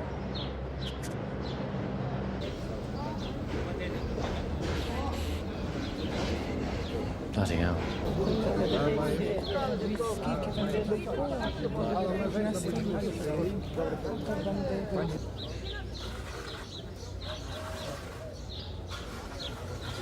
So why did the hardline... Sorry. Go on, Panel. Well, why did the hardliner coup actually fail? Like, what went wrong? Was there a reason they couldn't overthrow Gorbachev, despite his great unpopularity in some sectors? Is this a different... I can't remember whether this is... Is this the thing... we had Gennady Yanayev talked about last week, Simon? Yeah. There was like Yanayev, Krychkov of the KGB and a couple of others, or Varenikov of the military. They were like the coosters who did overthrow Gorbachev for a few days, didn't they? They kept him he was on holiday at his dacha somewhere far away from St. Petersburg, from Moscow. And they trapped him there, like imprisoned him there, sort of. And he recorded some video that was never seen until later. But then they gave in, like 2 or 3 days later, and just said, actually, we just go back on all this. And they said later, like basically, we weren't prepared to kill people over it, and it looked like they were seen trembling and stuff. They did a press conference. People could see they were trembling, or one of them was drunk and stuff, and like they were like not convincing. So just some of the soldiers went along with them, some of the state bureaucrats or whatever, but they didn't fully take hold. I think that's why it failed. They just didn't have conviction and enough support. What I was going to say was the last caption mentioned the repression and mass killing in the Ukraine in the 1930s. Have any of you guys or anyone in the audience seen the film Mr. Jones? If not, I thought that was a pretty good film. Oh, what's the actor's name? He's always on the BBC. I've never seen it before. One of the few times a non-Welsh actor pulls off a pretty decent Welsh accent. I think that one. Oh, they're always. The thing is, like back in them days, they could have just played him with received pronunciation anyway, because like some people from Wales would have just moved to London or Cambridge or something. That's true, but him in particular, it would have been well. funny to have him. It would have been funny if he'd done the whole film speaking like Dylan Thomas, though. Oh, the Soviet Union and Stalin have killed these speaking people. Speaking like Bowden doing an impression of Kenneth Tynan. They got the jackboots on their throats. No, that wasn't Kenneth Tynan. That was Bowden doing a bad impression of Tynan. Yeah. No, because wasn't he talking about Bill Hopkins and his hatred of being Welsh? It's in that, anyway, it's in that. Yeah, it's what Bill Hopkins is distancing himself from. Yeah, that's like right. Sort of pathetic sort of mentality of some. I loathe the Welsh. Yeah. But that film, Mr. Jones. No, that was Bill. So Bill Hopkins was born in Cardiff to Welsh parents, but he never identified as Welsh because he felt being Welsh was like a victim narrative. Like it was all about weakness, and there is that too. Look, nowhere near as bad as the Irish, though. That's truly awful. Wales is a lovely place. But that Mr. Jones, he was Gareth Jones, a Welsh journalist. I think he hadn't worked at like the national. I don't know, but he was sent to Moscow, and he discovered like even in Moscow you could find out some information that there was a famine occurring. This is in like 32 or 33. And it's about how his story, he wrote the truth, basically, that like the Soviet collectivization and stuff and other circumstances as well had caused this famine that was underway, massive, mass death. And at the very same time, there was other journalists working for, including the New York Times, who were writing the opposite and were like defending the regime, falsely defending Stalin's regime.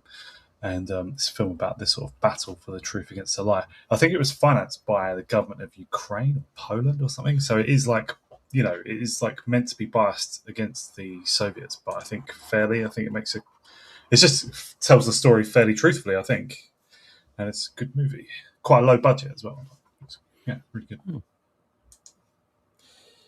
Would you fellows like to know the rest of the career of Andrew Collins? the rest of the crew who come in for these talking head shows, like Do You Remember 1996? No, it's fascinating. The figures who are brought in. It's like a dialer roster, because also on all of those shows, along with Andrew Collins, is Andy Crane. Do you remember him from the Broom Cupboard? Do you remember Andy Crane? Yeah.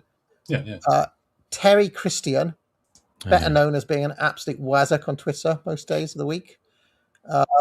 Yvette Fielding, who's also on all of those shows, and a man called Paul Gambaccini. Paul Gambaccini, he's a Radio 2 disc jockey, very well liked and well known, going back to the late 60s, maybe. Yeah, he is also on all of that. So if you want an instant kind of retrospective show talking about, do you remember 1992? You can instantly get in Andy Crane, Terry Christian, Yvette Fielding, Paul Gambaccini, and Andrew Collins. Instant cheap television for you. So.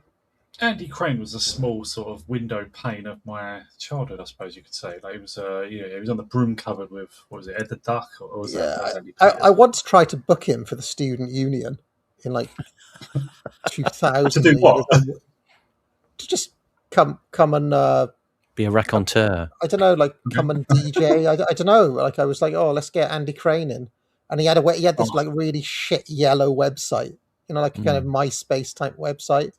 And I actually sent him an email saying, "Do you fancy coming into the student union?" And he was like, "Yeah, what's my fee going to be?" I was like, "Oh shit, okay, we can't do that." I like the way you thought you were probably making it was a reasonable target that was achievable, and even then, he still wanted too much money. It's like, couldn't you get Andy Peters? Couldn't you get Peters or Schofield? What are you coming to me for? Well, it's between you and Pat Sharp, Andy. Or Timmy Mallet, right? Yeah, on YouTube, sometimes I just watch stuff about old computer games and that, and sometimes this brought me up footage of Andy Crane doing the sort of BBC computer game coverage, or Bad Influence. Bad Influence. It's called. I remember it. That's what it's called. Okay, right.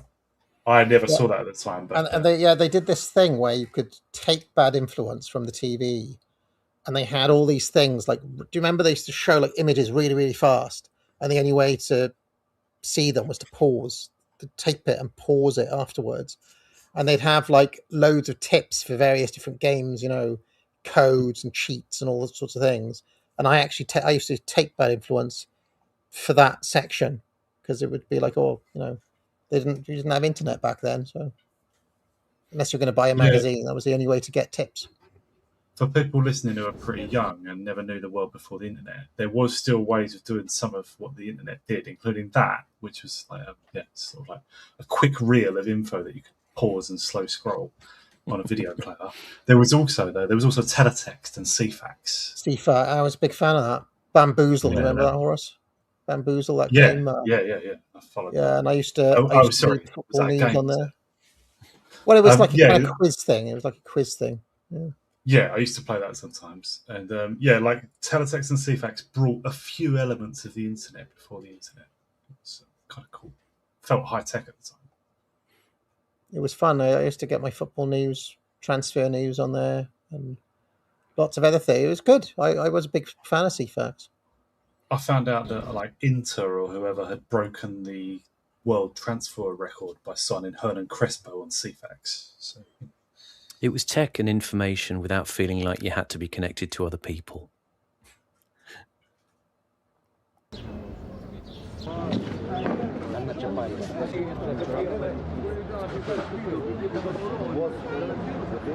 you remember it wouldn't load sometimes and there'd be letters missing because the teletext wasn't loading properly? That kind of quite a lot.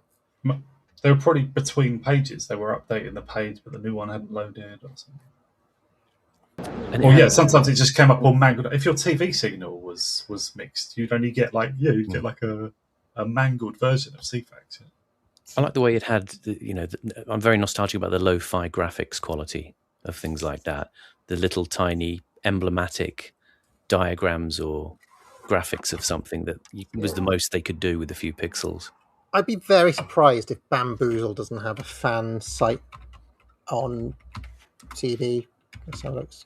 Because that had a very good graphics. I seem to. Yeah, here we go. Look. Here we go, Simon. Here was Bamboozle. That was the famous. It was that fella's. Sort of graphics. Yeah. See, quite a big deal. Big deal. There we go. So that was High Speed Low Drag back in 1990. Do you know who would have been a great person to get in for this conversation, Simon? Andrew Collins. I remember CFAX. Don't even know who this guy is.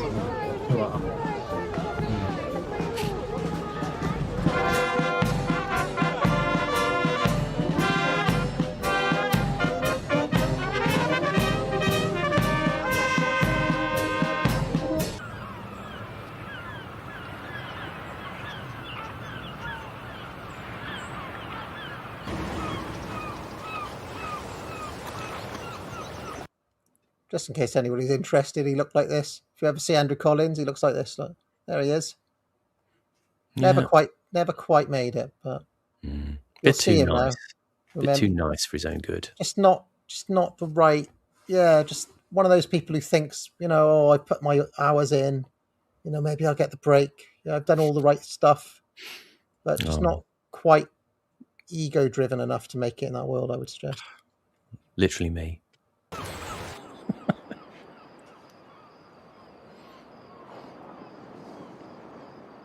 то Плеханов в соответствии с договоренностью усилил охрану этого объекта, где находился Михаил Сергеевич. Дальше, значит, вот, мы отключили связь для того, чтобы получить для себя, так сказать, пару дней, для того, чтобы, сказать, можно было действовать проведение порядка. И главное, о чем шла речь тогда, это о том, что чрезвычайное положение нужно только в связи с чрезвычайными обстоятельствами в области экономики, чтобы не допустить голода, холода и развала страны на части.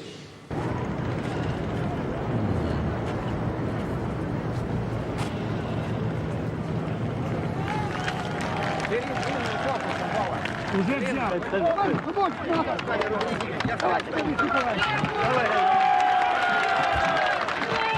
В ночь с 18 на 19 августа 1991 года отстранен от власти законно избранный президент страны. Какими бы причинами не оправдывалось это отстранение, мы имеем дело с правым реакционным антиконституционным переворотом. Обращаемся к военнослужащим с призывом проявить высокую гражданственность и не принимать участие в реакционном перевороте. I'm interested in the language, reactionary. Reactionary, is that commie speak? Is that? I think it is a buzzword from the commie days, isn't it? That he's using as a scare quote. It's a loaded word in communist terminology because it basically means someone who's anti the revolution. So if counter-revolutionary is the same thing. Right? Yeah, revolution always good, anti-revolution always bad, reactionary, anti-revolution therefore bad. Though in this sense, it is also literally reactionary. In that the coup is an attempt to go back to the status quo ante. I just had visions of a few years hence. The Burnham Soviet gets really underway, and eventually Nigel Farage climbs on top of a tank, shakes hands with soldiers outside Westminster. No, you'd never do that. Just for anyone who doesn't know, so what was happening here was obviously Gorbachev was still president up to this point, and for maybe some days or weeks after. Yeah. And so it was that Khrushchev, who we saw a second ago, and Gennady Yanoyev and Valentin Voronikov and someone else I can't remember the name of, and whoever was loyal to them had staged this coup against Gorbachev, calling Gorbachev a coup. The soldiers, as you can see, are allowing Yeltsin to fucking make his speech on top of the thing, which means because he was the rising populist force, yeah. So, and he's the mayor of Moscow, I think, or he might be by this point the head of the Russian Soviet Socialist Republic, I think. He's a figure in either Moscow or Russia, and obviously, right. So he's making a show of defending Gorbachev, but he had every intention of taking over from Gorbachev as soon as he could. And I think he did a few weeks after this. Basically pressured and forced Gorbachev to stand down, but obviously not by using a coup or tanks or anything. But yeah, he sees his opportunity here to look good, to look stately and, to look sensible and moderate. And yeah. In the previous episode, he stiffed Gorbachev completely, resigning publicly from the Communist Party, thereby gaining the first move advantage. So he's all ready. До выполнения этих требований призываем к всеобщей бессрочной забастовке.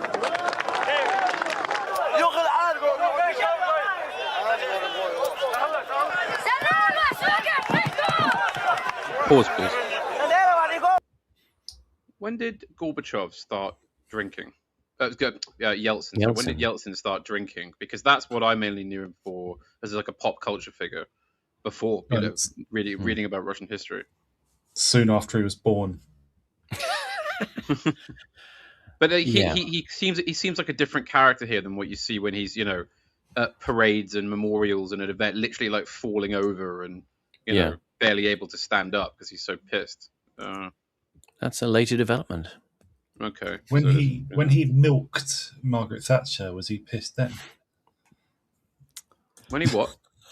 when he milked Margaret Thatcher. He milked Margaret Thatcher. That's an obscure day-to-day reference, I think, that people will either get or not get. It said, I think, about the mid-90s, 94, he was very drunk when he was visiting Washington. So this still represents the period that, I mean, it meandered along in my memory for quite a few years where he was a kind of figure of fun before Putin takes the reins in 99. You know the phrase "tired and emotional" as like a sort of euphemism for someone that's just on the floor drunk.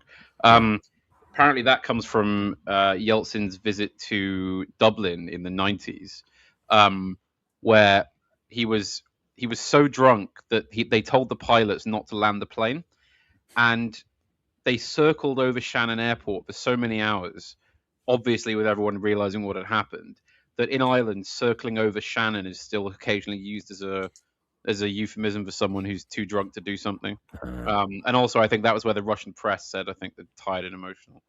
The reason he was like that is because he was tired and emotional, as opposed to just completely legless.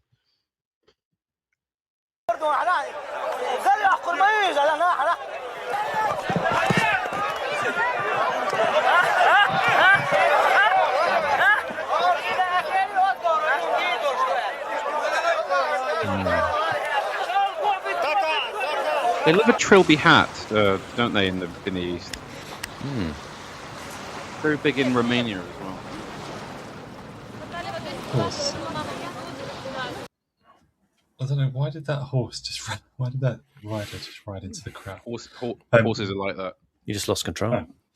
He lost. Oh, okay. They do that. Chechnya, like just something we've like over a lot of these documentaries about Russia that I've mentioned. Is obviously like Russia, even like the Soviet Union as well, but even just Russia, the Russian Federation, is an empire that rules over like dozens or hundreds of other nations, and Chechnya is one of those, right? It's like the people look different. They're obviously of different, racial grouping. There's a whole different culture, different language. I think they've definitely got their own names anyway. It's Islamic rather than Orthodox Christian. It's one of them. Dagestan is right next to Chechnya. That's another little country of its own. They're all just part of Russia still. Just a constant tension that Russia, Russian leaders and whatever confront, is that they rule over many other nations and ethnic groups. Indeed.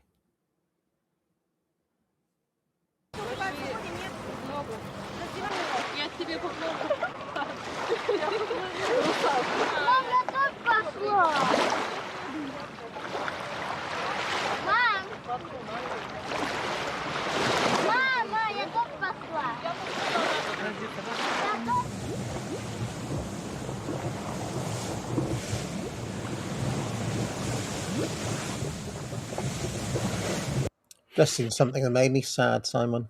What's that? Well, we were talking about Andrew Collins had that show with Richard Herring, right? I just had a look to see what Richard Herring's up to these days. This is making me a little bit sad. Because here's his YouTube channel. 77,000 subs here. He's doing he appears to be doing news rounds with this little puppet here, getting about 1,000 views a day. That's a little bit. I don't know. I look at that and I just think that's a bit sad, isn't it? Fist of no fun. I mean, just look at it. You can just. I don't know. Giving off. It's not giving me the vibe that I want to watch it. It's giving me the vibe of like. I always thought his podcast was quite popular. The Leicester Square Theatre podcast. Yeah. But that was a good 10 years ago now. Now he's literally doing this show with this puppet. Oh dear. Okay, let's carry on. Yeah. Carry on.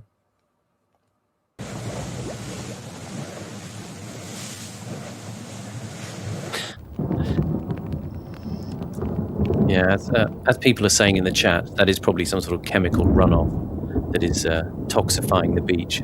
Very, very similar to the stories about Tarkovsky's Stalker, where it was filmed and the actors and the director were exposed to chemicals in the rivers. It looked a bit like whales, those those shots, especially with the industrial runoff on the beach.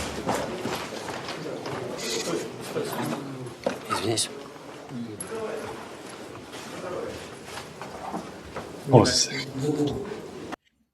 I have seen that kind of foamy pollution in places before. I think on like beaches in Britain, maybe in Wales, I'm not sure. But I have seen that. Like there are obviously I've seen it as well. Yeah, like outlet pipes or something. I don't know what it is. Yeah. Speaking of like pollution and general destruction of the natural environment, like it seems that it's not much covered, but like the USSR was pretty terrible for that. Just like general sort of contempt for what, the natural environment. And I mean, Keith Woods did a video some years ago about that, like the destruction of the whale population of the whole world, I think. They just, sorry about the noise. Their whaling ships just ranged over all the oceans and just took everything they could, just raking in the whales.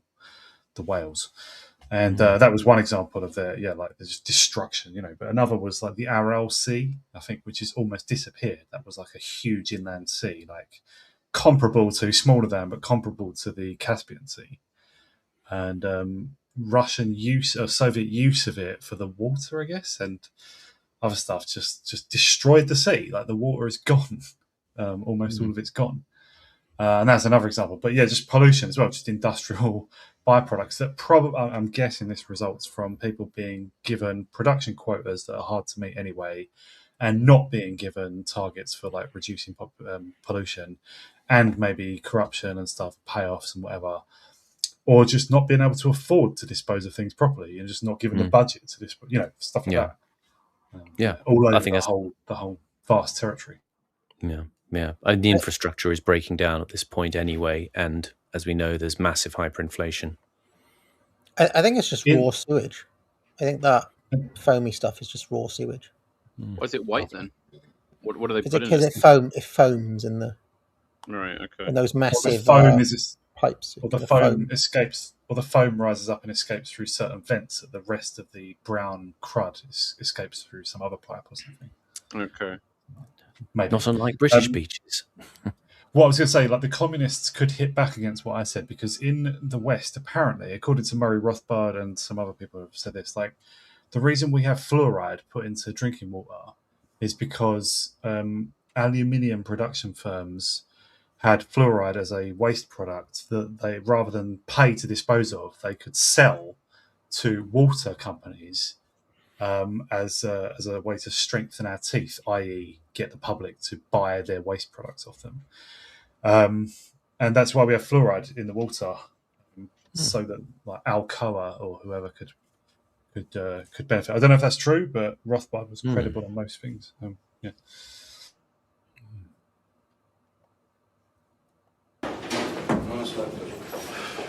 Они закончили?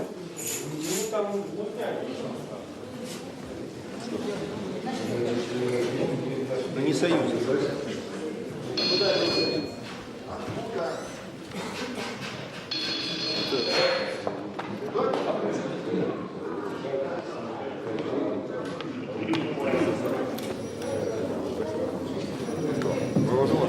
Да, после подводит нам туда.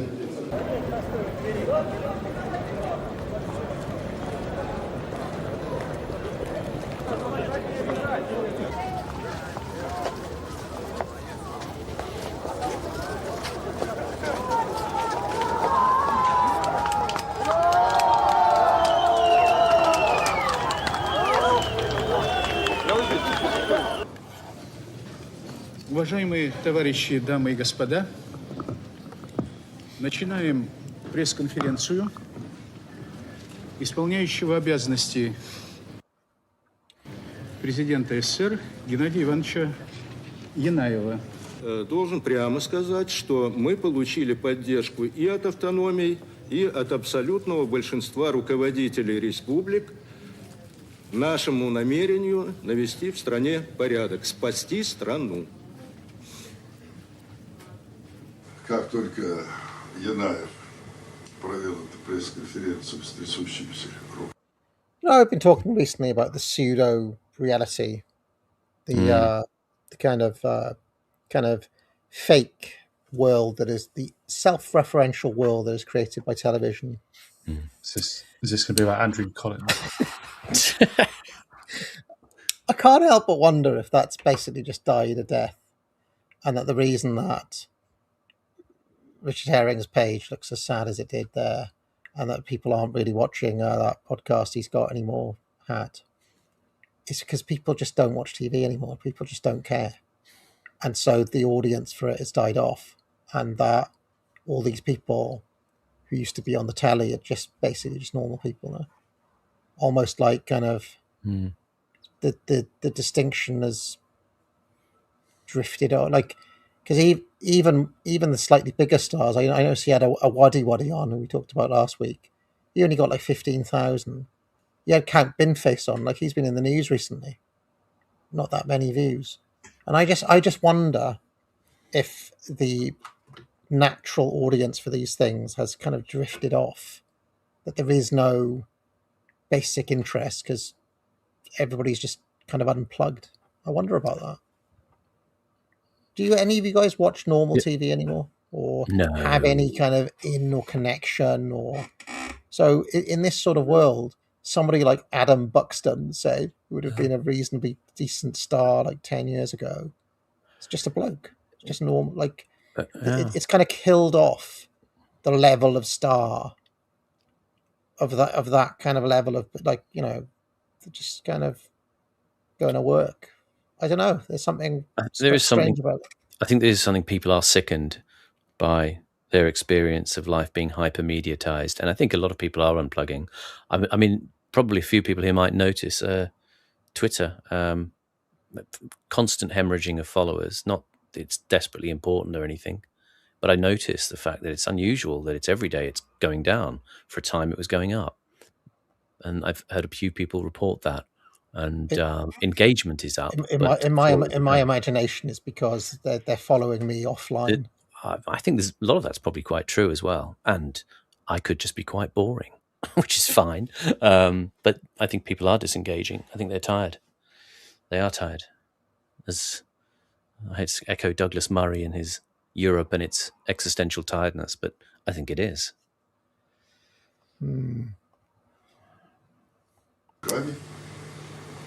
Я знаю Михаила Сергеевича, его эрудицию, его умение держаться. And I bet you everybody in 1991 in Russia was feeling like that. Just kind of completely done with it all. Done with it. Done with the lies of the regime.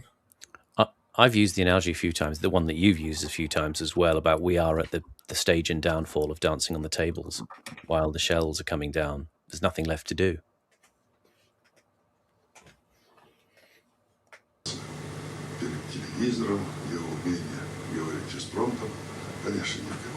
So now I'm going to go on YouTube and talk about the news with a puppet every day for 1.4 thousand views.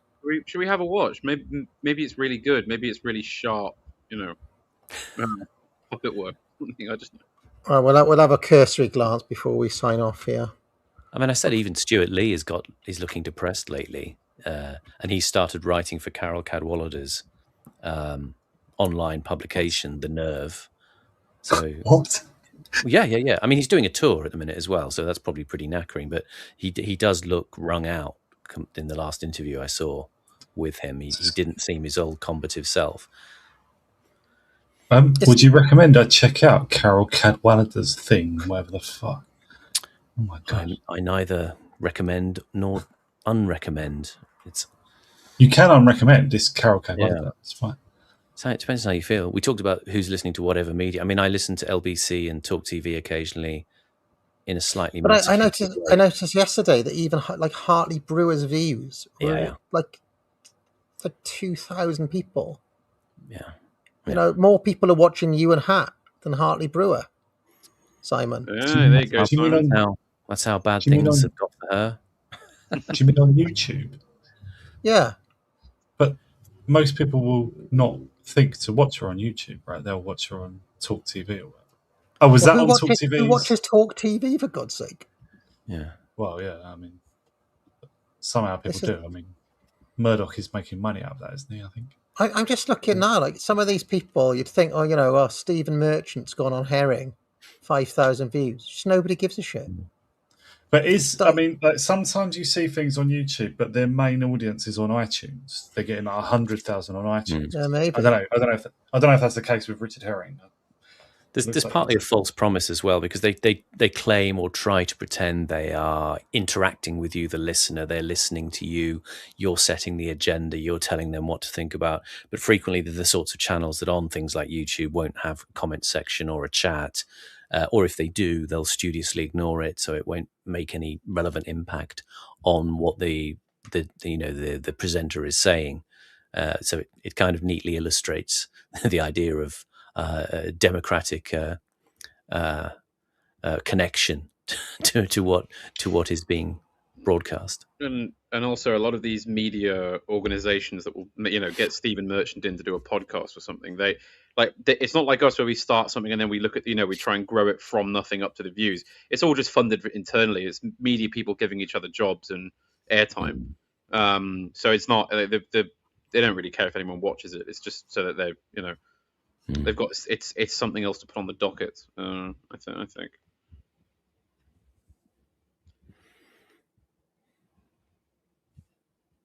Hello? Dead air, Barry. We still on the air?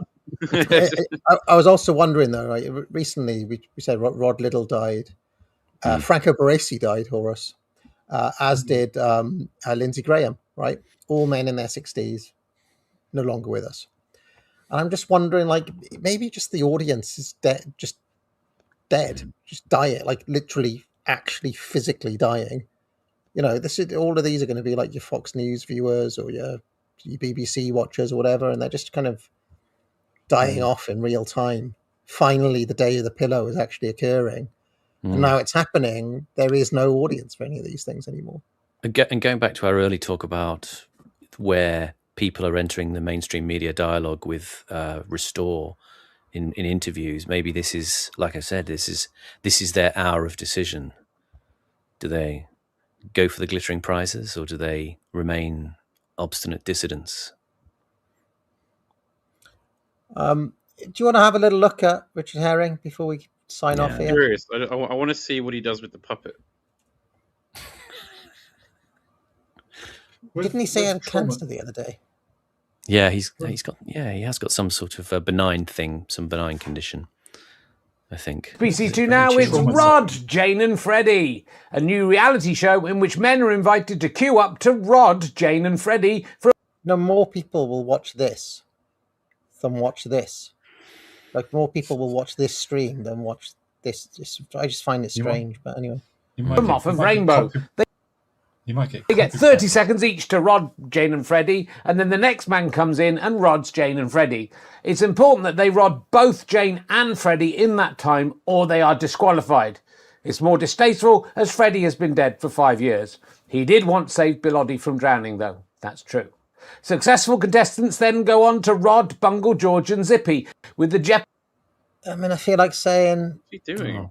Richard, maybe just do nothing than do this. Yeah, it'd be better to just do nothing, or just write a book or something. I don't know. As you said, I do feel quite guilty that today I have let people down by not adding any research into this stream. But as you say, we may make more numbers than he does, and he's actually putting in the effort, which is kind of sad. I don't know if I'd call this effort. Well, they might catch themselves on Zippy's zip mouth. It's even more tasteless now Zippy has no puppeteer and is merely a piece of lifeless cloth with a zip in it. Who can what is the audience for Rainbow Base? I mean, I remember Rainbow, but Hat won't remember Rainbow. I remember Rainbow. It was on when I was a kid. There used to be reruns of it. Do you feel with Fist and Fun the dynamic was Lee was kind of the motor and the talent, and Herring was ancillary, and like Pete and Dud, Peter Cook was the kind of fierce genius, and Herring was a kind of passenger. I don't know. He brought a kind of a juvenile charm to proceedings, but see where this goes. Honestly, I find it very offensive. On SBC1 now, something that's never offensive, Rich and Ali's Craven news round. There we are. Even his mic is like cheap. And look at this stock footage. Oh dear. Gratuitous.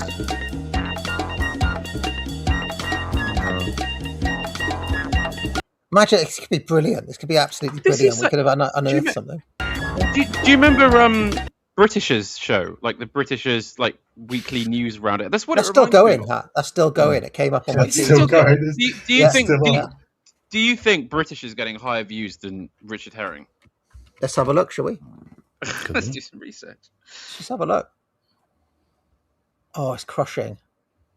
British is Yeah, still the on Britisher 30. is- Britisher still exists, but he's still on the same subs as he was 7 years ago. He just hasn't grown at all. He is getting slightly better views. But he is getting ever so slightly better views than Richard Herring. Look, his last one did all right, you know. Like that one, which was just called The Lion, got 3,000. Look, it's not bad. He's beating Richard Herring. And his Elton John Made in England video got 14,000. So pretty good. If the Britisher, I know you're watching the Britisher. Your attack on ethno-nationalists about 5 or 6 years ago didn't land very well, and but he still hasn't recovered from it, Horace. Right. Yeah. Whoa. Weird.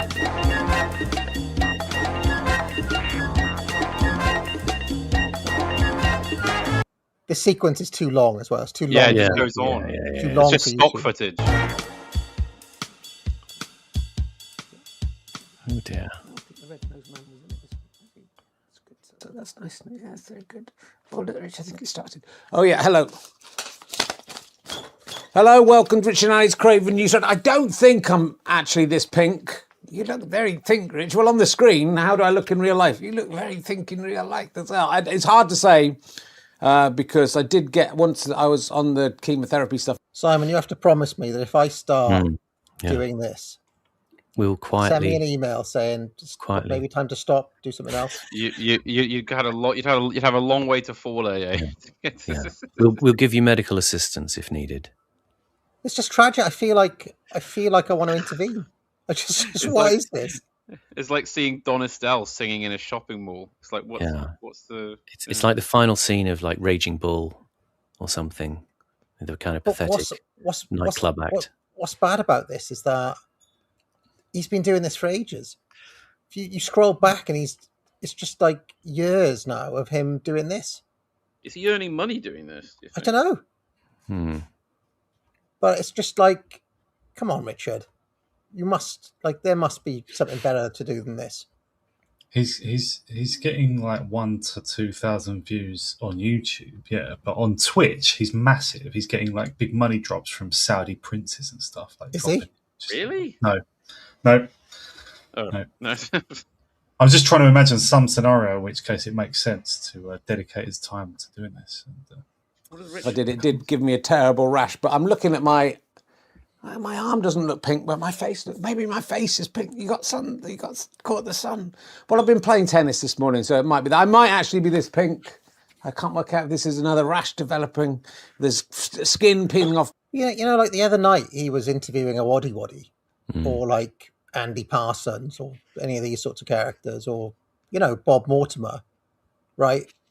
Do you think they ever they're like, oh, lovely to see you, Richard, but the puppet, like this thing, Yeah. just stop doing it. You kind of, I don't know, like you'd think somebody would tell him, just have a word, you know. But he must still have all his showbiz friends then, if he can get what's his name on and Steve Merchant and Well, yeah, I mean, he's been around for a long time.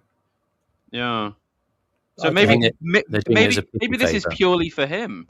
Maybe this is just like Like he his knows own, like- no one's watching. He just likes doing this for some His reason. own therapy. I mean, he did play that game of snooker against himself for about 10 years as well. I'm not going to ring Maybe the that's bell, it. people in the chat. I'm not going to ring the bell. I think we need this thing to collapse Yeah, this is an into interesting. itself.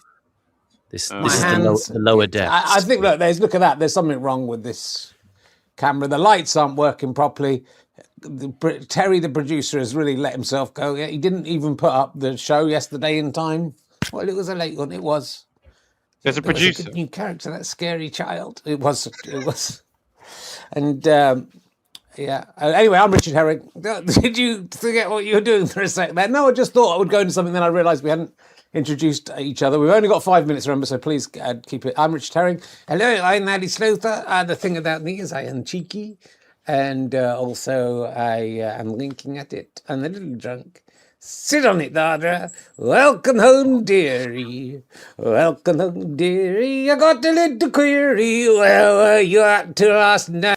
Fucking hell. Ding, ding, ding, ding. This meant to be. Stuart Lee needs to give him a ring. Be like, Rich, I know we've had our times, mate. Well, let's talk.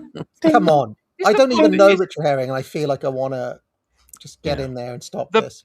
Come on, Rich. The puppet's quite dark, isn't it? Is it meant to be black or like? No, I think it's just meant to have or... hair like something from the inside of a vacuum cleaner. Right. I wondered if he was sort of like using edgy racist puppets or something for his. No, it's just horrible. It's grotesque. He's trying to. Well, because why would they? Look, so hasn't he got a friend he could co-host with as opposed to having to talk to a fucking puppet? Can he just bring somebody on and chat? Because I'm sure there'd be an audience for just like Richard Herring casually talking to people, about this or that. But he's channeling something from inside. Ventriloquist dummies are great for doing unfiltered content, which you can then quote blame on the dummy. Because people actually tap into their inner psyche in ways they don't intend to. When they apparently, the puppet is 128 years old, so it is a vintage puppet. Yeah. I was waiting in the nighty. It was nice and tighty. I was hoping that the nighty night. Okay, all right. I can't do it anymore. Should we leave a comment? Should we leave a comment on the video? Richard, are you okay? Please get help, Richard. Yeah, this is worrying. We're concerned about you. Love Academic Channel. It's okay. You can retire. Put your career to. Would it help him to join us on the Deepest Law one day? I can drop out if you need it. Yeah, can we get him on? A pity slot. Yeah. Would that not with the puppet though. He can't break the puppet coming on the show. Yeah. No puppet. Well, people in the chat say put it back on. This would be the most depressing episode of this series to date, Simon. Yeah. Like last week, I think we were sort of leaning into the slow dissolve. I think last week was great. I thought we did on top. This week admittedly was uneven. I think we've done well to cover like 8 minutes of Trauma Zone today or whatever we did, but 12 minutes. And how far into Trauma Zone are we? How many episodes are we in? 3 episodes. Of 6? This is the third of 7. We'll do it. Don't worry. We'll do it very slowly. Normal service. There's a lot more 90s comedians we could check up on what they're up to these days. I see what's going on here, AA. This is the best and best viewed content on your channel, so you're trying to make it last as long as Kurto lives. Basically. It's not. I don't like the slop titles. I've had DMs from friends asking why I'm on a slop show because they see the title and think it's like a politics sort of thing, but. I think we should. I'm like the hardliners doing the coup. I want to go back to old school Curtis. Deepest Law episode so and so. Reviewing Adam Curtis part 500. Sort of thing. Shall we just do pure next week? Just only Trauma Zone next week. Should just back to basics. Yeah, we should return. If the views are lower, yes, we have to go. 7.8. It must meet Bank of England. The numbers have got to be up. Ridiculous. Yeah. Some super chats. Were you ever asked if you consent to have your face used for the thumbnails? Or? Image rights were not something that was negotiated. I'm thinking of a retrospective legal action at some point. All groups have to have a lawsuit in their history. All the great ones, Pink Floyd, Led Zeppelin, all that sort of stuff. I would say that the image has been altered sufficiently that it is transformative in nature. Yeah. Because I've probably given implicit consent somewhere. That would be a legal contract thing, wouldn't it? If you notice, the face of Simon is ever so slightly different because the AI that I used to stick him on there. I knew it. AA will have a good lawyer who will say, well, Mr. Roberts, why didn't you object earlier? And I'll say, because I was so emotionally crushed by that point. Well, I tell you what, I'll change the thumbnail next week. We'll talk about Trauma Zone, but there'll be a different image on the thumbnail. I like the days of the little cheeky Adam somewhere in the image. They were quite good, peeking in through a window or something like that. Did you see there was a reference to that last week where you were peeking through the window? Exactly. I've become the very thing that I. Yeah. Okay, so Lewis Shaw Moffat says, when will you speak with Rurik? Oh, here we go again. Also, he has a 198-page book called Not a Prison But a Fortress, free on his Substack. It's worth a review if time allows. Kiefer Brown says, AA would make a good Quark. That's a Star Trek reference. Yeah. Cringe Walker says, the Mongolian used colour for Cartesian divisions. White for west, blue and green for east, north for black, and red for south. The Russians kept this, so Belarus or White Russia just means West Russia. That's interesting, isn't it? Okay. Good bit of deep lore. But why is it? But why is it a separate identity? Why is it a different country? Why isn't it just part of Russia? That's what I want to know. AJ says, I would love someone to do an edit of Late Herring over Bowie's track Subterraneans as he sinks further. So there we go. We could start some tragic late Richard Herring supercuts set to Bowie. So there we go. What a depressing episode. Anyway, folks, join us again next week where we're gonna do as much Trauma Zone as possible. There's going to be no slop hook next week as requested by the panel, but if it gets less than 7.8 thousand, this is it. This is it. This is the jeopardy. It's real. And I will replace Deepest Lore with a show in which I appear talking about the news with a decrepit puppet. How about that? I'll just add in, before we go, one update for people who have been interested in the Adam Curtis Party Conference in Bournemouth, taking place on the 12th of September, Saturday 12th of September. There isn't actually a real Adam Curtis political party. I think it's just a kind of hook to get people in. It's kind of like a party, not so much a political party. I have had a chat with the people who are organising it. I will not be speaking at the conference as things stand at the moment. They were searching for some big names to attract people, and I've been told who some of those names are. And I think they're going for an interesting clash of political flavours, a range of ex-politicians, journalists, commentators, critics, and so on. I think it will be quite interesting. I'm still going to go down. I had a chat with Jack, who is the fellow organising it. He's a nice young guy. I think he's mainly situated on the left, but we had a very, very interesting conversation about all the shared themes of Curtis that we like. So I'll be going down to that.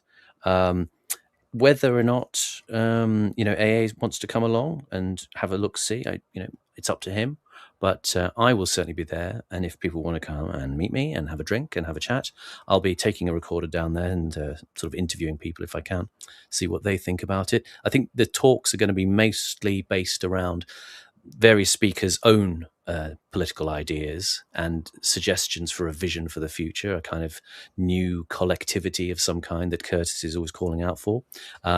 Rather than talking about Adam Curtis per se, although they are hanging it on the peg of the 10th anniversary of hypernormalization. So the speakers, I guess, may respond to things in hypernormalization, but judging by the sorts of people that are there, they are quite amusing choices. I think there will be a bit of provocation and argy-bargy in the room. It could be quite interesting to be an audience member, is all I'll say, to come down and see who's going to be turning up and maybe challenging them a bit. I'd love it if Andrew Collins turned up, so I might be propping up the bar with Richard Herring and his puppet. Yeah, talking about the good old days. Yeah. Anyway, all right, pick up a course, watch Hat, and I'm going to watch some of your shows. I'm going to stick on one of your. What's a good one? I haven't watched any of your shows yet. Oh, what's a good one to stick on in the car? Birthday Party. What about that? Birthday Party. 2 parts. Okay. Yeah. All right, I'll stick that on.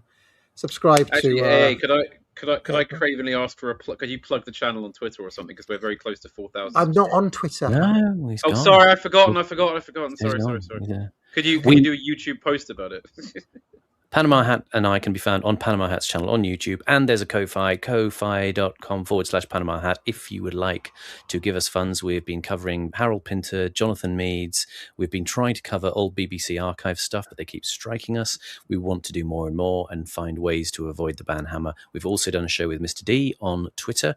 Last Saturday night, we reviewed Velvet Goldmine, the film, and a good time was had by all. So we're going to be just mixing it up and doing all sorts of things, which are kind of connected from week to week in terms of themes and ideas. So Will Self is the patron saint of our channel. His Debordian derives are a source of much amusement for us, and we're using him as a kind of little sort of spiritual avatar for what we're doing, going out and creating our own Debordian psychogeographies of culture. Fantastic. All right. Well, cheers, guys. Great stuff. All right. Bye, everyone. Sorry. I would say that the birthday party wasn't the best one to watch. You could watch. I think the Brutalism one was good. Or the Okay. Yeah. Brutalism right. with Meades. Yeah, that was very good. I'll stick on Brutalism. Okay. Good. Yeah. Bye, everyone. Bye. It's just, I guess, it's something. Oh, what's the word for it? It's tragic. It's How the mighty have is fallen. it bathos? Is that the word? Is that? Yeah, ashes of civilization. Oh, God. What goes on in this town is none of your business. As long as I'm living here, it is. Then maybe you shouldn't be living here! Well, that's easily fixed.